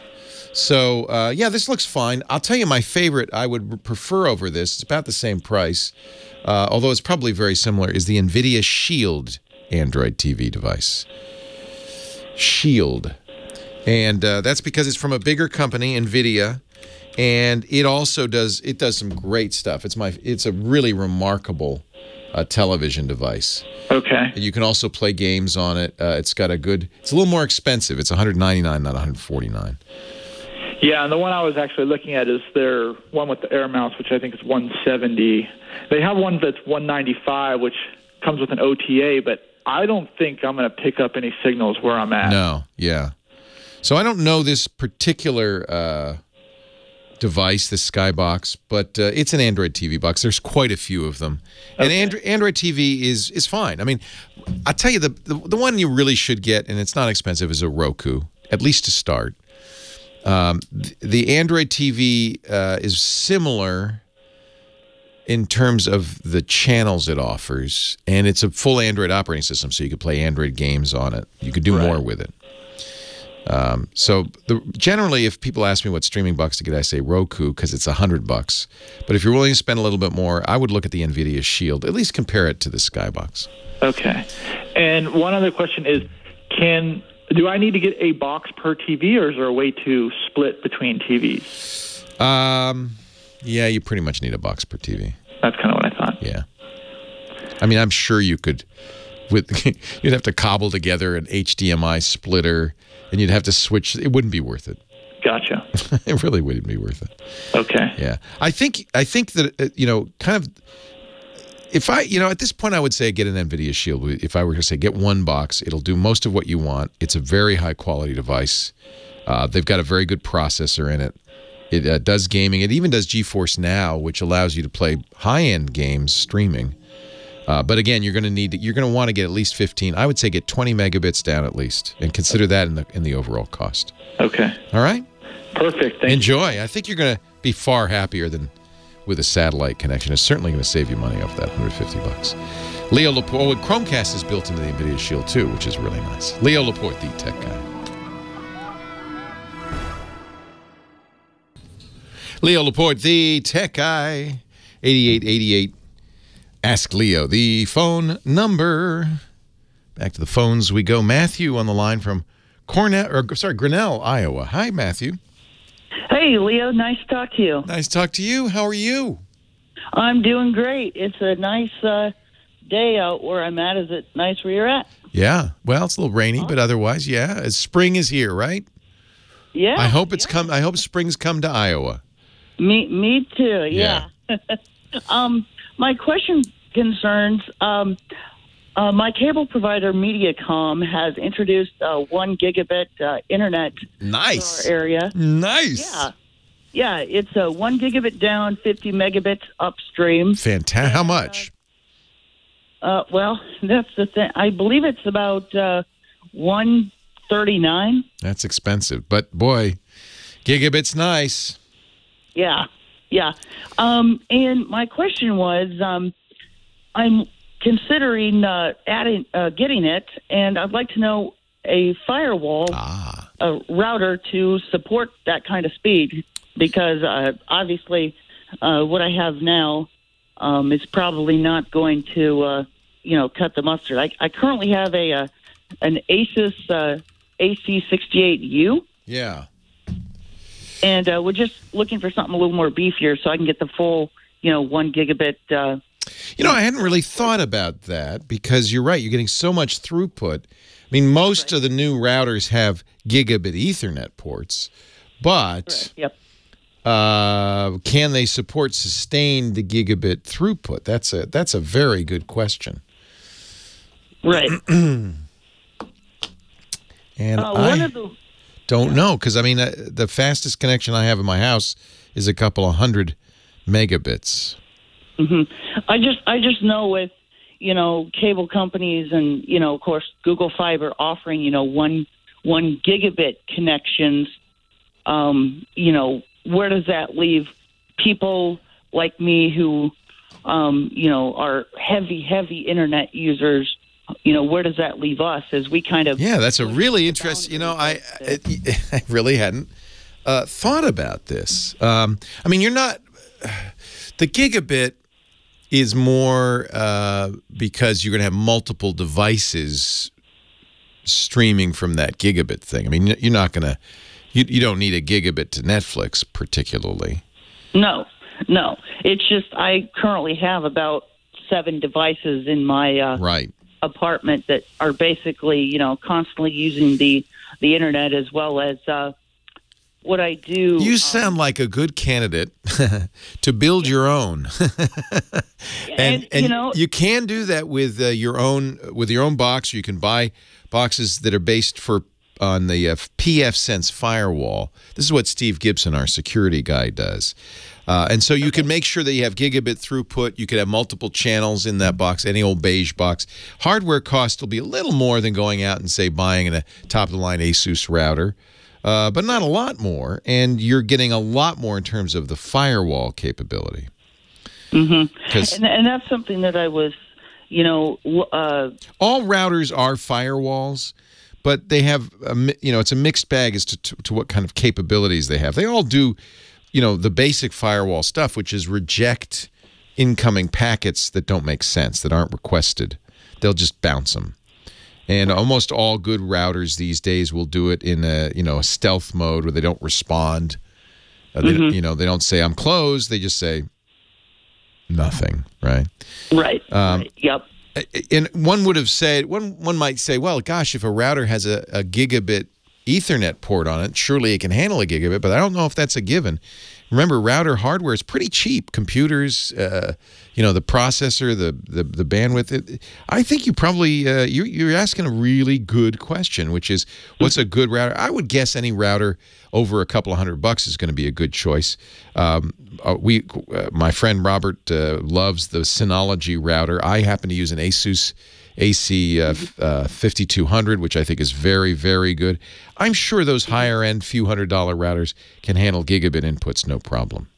Right, and that's kind of what I was leaning towards. I wanted to ask your expert opinion on kind of what you thought maybe of the pfSense, because I was actually that's certainly the hardcore way to do it, and it gives you full control. But you have to build the box, or actually you can buy. There is pfSense hardware, but it's expensive. There are companies. In fact, I think Steve doesn't take. If you have a bunch of computers, so you might have one lying around. You could just put pfSense on. But there are companies that make dedicated rack mount appliances designed to run pfSense, but those are going to start $500, $600, $700 or more. The good news would be absolutely capable of routing gigabit traffic, no problem at all. Yep. And I know there's, I know obviously in order to, I'm not going to get the full, 1 gigabit, over wireless, because that technology. No. You'll get there yet. Right, at best a couple hundred megabits. But a good wireless router like the the pfSense won't give you Wi-Fi. You'll have to buy a wireless router as well. But a good wireless router will give you the full throughput there. That's not a problem. Yep. Yeah. If you go to pfsense.org, it's an open source project. They do have a hardware store where you can see a variety of appliances. Gateway appliances from a variety of manufacturers. Those are nice because they come with pfSense pre-installed. They're expensive, but you are getting the best, a full, bank quality firewall system. Yeah. Other than that, I like the Asus AC 5200. I think is the one I have. That's very good. Okay. The ones look like spiders. Oh, yes. And then that way you get a router, a firewall, and a Wi-Fi access point, all for a few $100, which might be a more practical way to do it. It just depends on if you've got 7 computers, you're clearly in for a penny, in for a pound here. You're all in on computing, right? So. Yeah, and that's the thing. That's actually what I went to school for. That's what I do for my work. I'm a computer technician. Oh, there you go. Well, I upload videos at our local church service every week. So I need the fast upload. The upstream will help. Yeah. You'll have the advantage, though, then of learning how pfSense works, how a high-end router works. That's all a good idea, too. So since this is part of your business, I think that sounds like a great choice. Go to the pfSense website, pfsense.org, and you can see all the hardware they have there. But again, if you've got a computer lying around, it sounds like you might, easy enough to put pfSense on a box of your own. You'll then have to go out and get a couple of gigabit Ethernet cards. You can get a Wi-Fi access point as well. There's lots of choices out there. This is more fun. A lot more work, but it's a lot more fun. It sounds like it's right up your alley. Nice to talk to you, Matthew. Wonderful. It sounds like you're doing great stuff, and man, you're lucky to have that kind of internet access. Very few places you can get gigabit. Although, thanks to Google and Fios from Verizon, we're seeing more and more of those.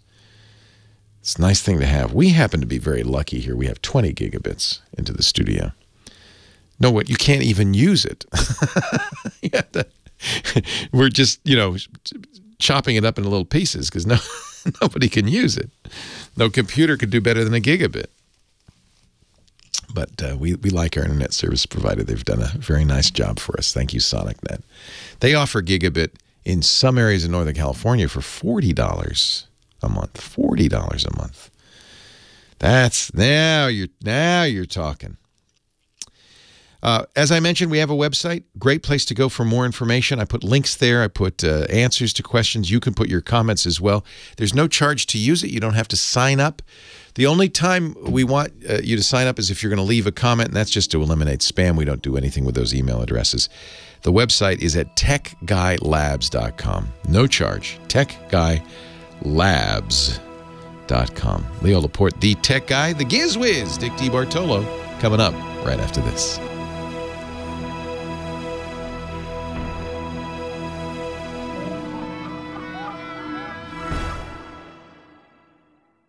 Leo Laporte, the tech guy.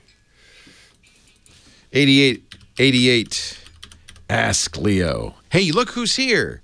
Mad Magazine. Who? Santa Claus. No. The dude, Mad Magazine's maddest writer. He's the Gizwiz. He joins us every week, and I don't see. Did you yesterday celebrate St. Patrick's Day? I hear it's a big thing in San Francisco. Oh, in New York. I mean, New York. You're in New York. What am I saying? Yes, New York. Exactly. Wherever you are. Yeah. Yes. Wherever I am. Wherever it is you live. I just celebrated it with a few friends down at the marina. Had a little get together. But don't they paint like a green line down Fifth Avenue? I don't know if they still do it, but for years they painted a green line down Fifth Avenue. Wow. Exactly. Wow. And I went down there, but I didn't see any of my favorite balloons. So maybe it was... No Mickey Mouse balloon? No. All right. I was at the wrong parade. Yes. So usually Dick joins us. He's Mad Magazine's maddest writer, and we call him the Gizwiz because he's also a fanatic about gizmos, and he usually brings us something fun. Yes. Also, I am a fanatic. I don't know.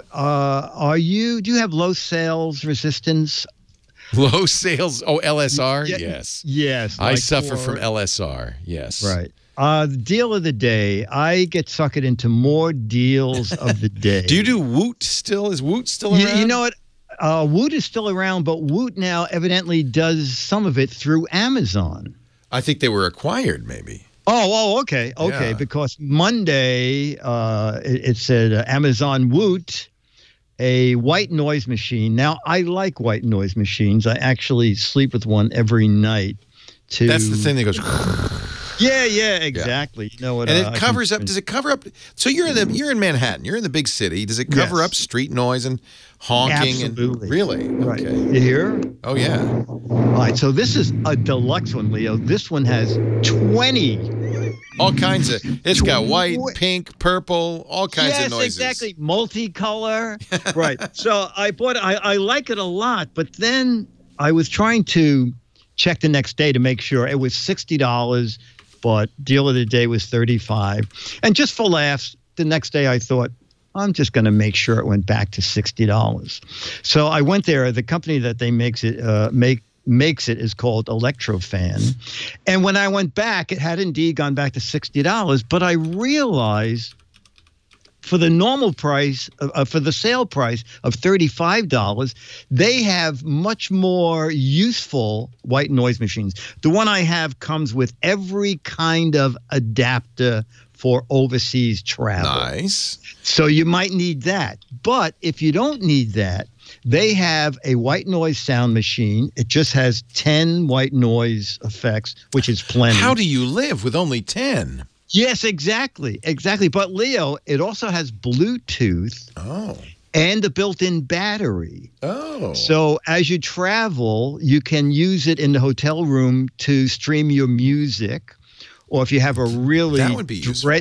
a dreadful speaker in your laptop, you can send the sound from whatever movie or TV show you're watching to this little guy. You still have the 10 white noise effects, and it also has a built-in battery so that you can take it and use it as a Bluetooth speaker at the beach or whatever. And it sells for just $35. So it's Electrofan. Is it the Junior? No, the Junior.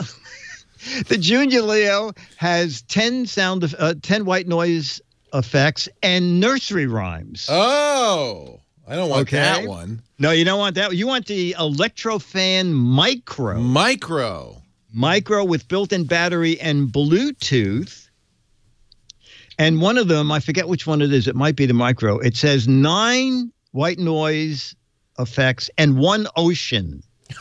and I'm thinking, wait a minute. It's 9 plus 1. That's good. Yes, there's 9 plus 1 ocean. And I'm thinking now, how do I choose the ocean? Because I want the Atlantic.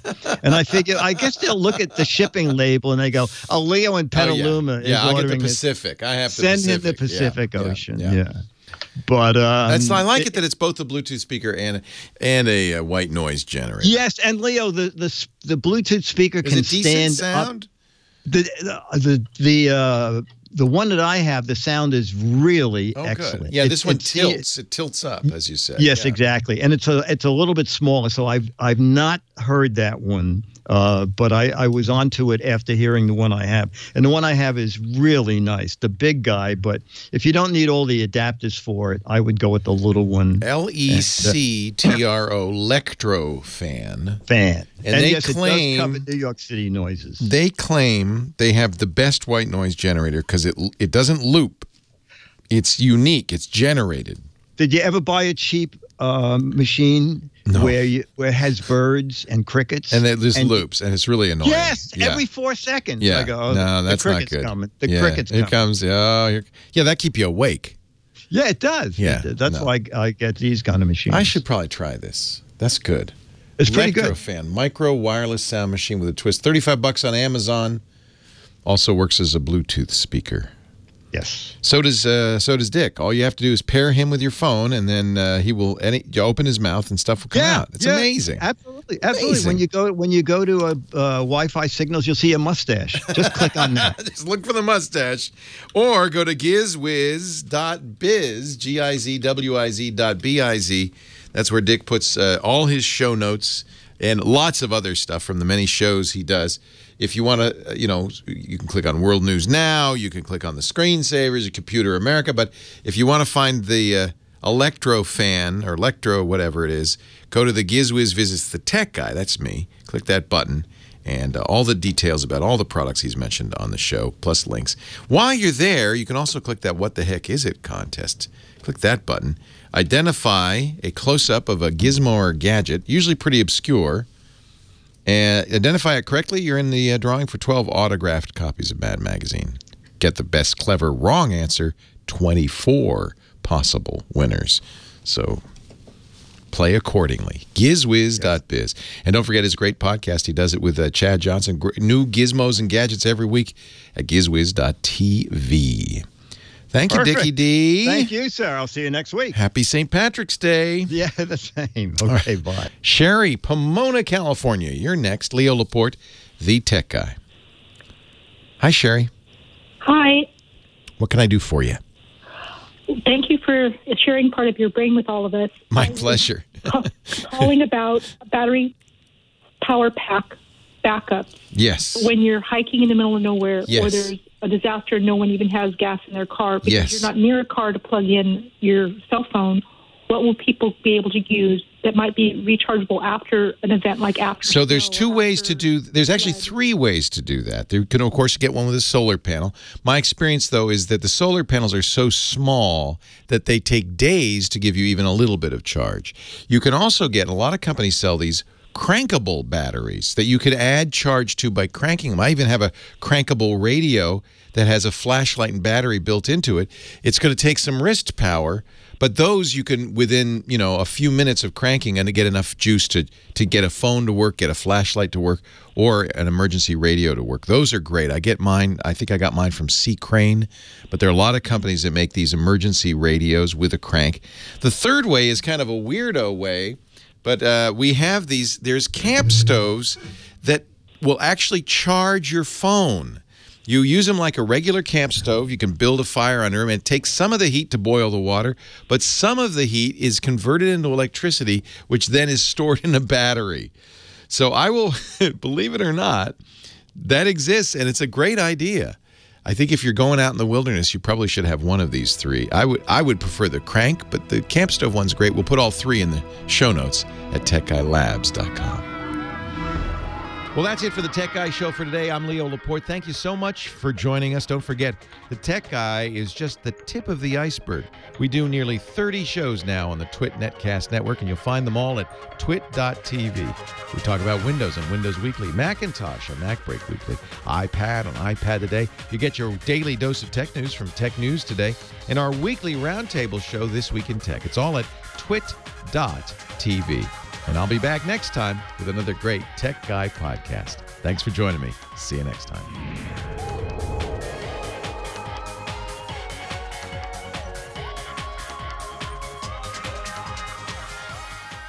In fact, I think we're going to be reviewing the BioLite on the new screensavers, if not this weekend. I know Nate has it soon. So this is the BioLite, which is hysterical. So it's a camp stove. You burn twigs in it.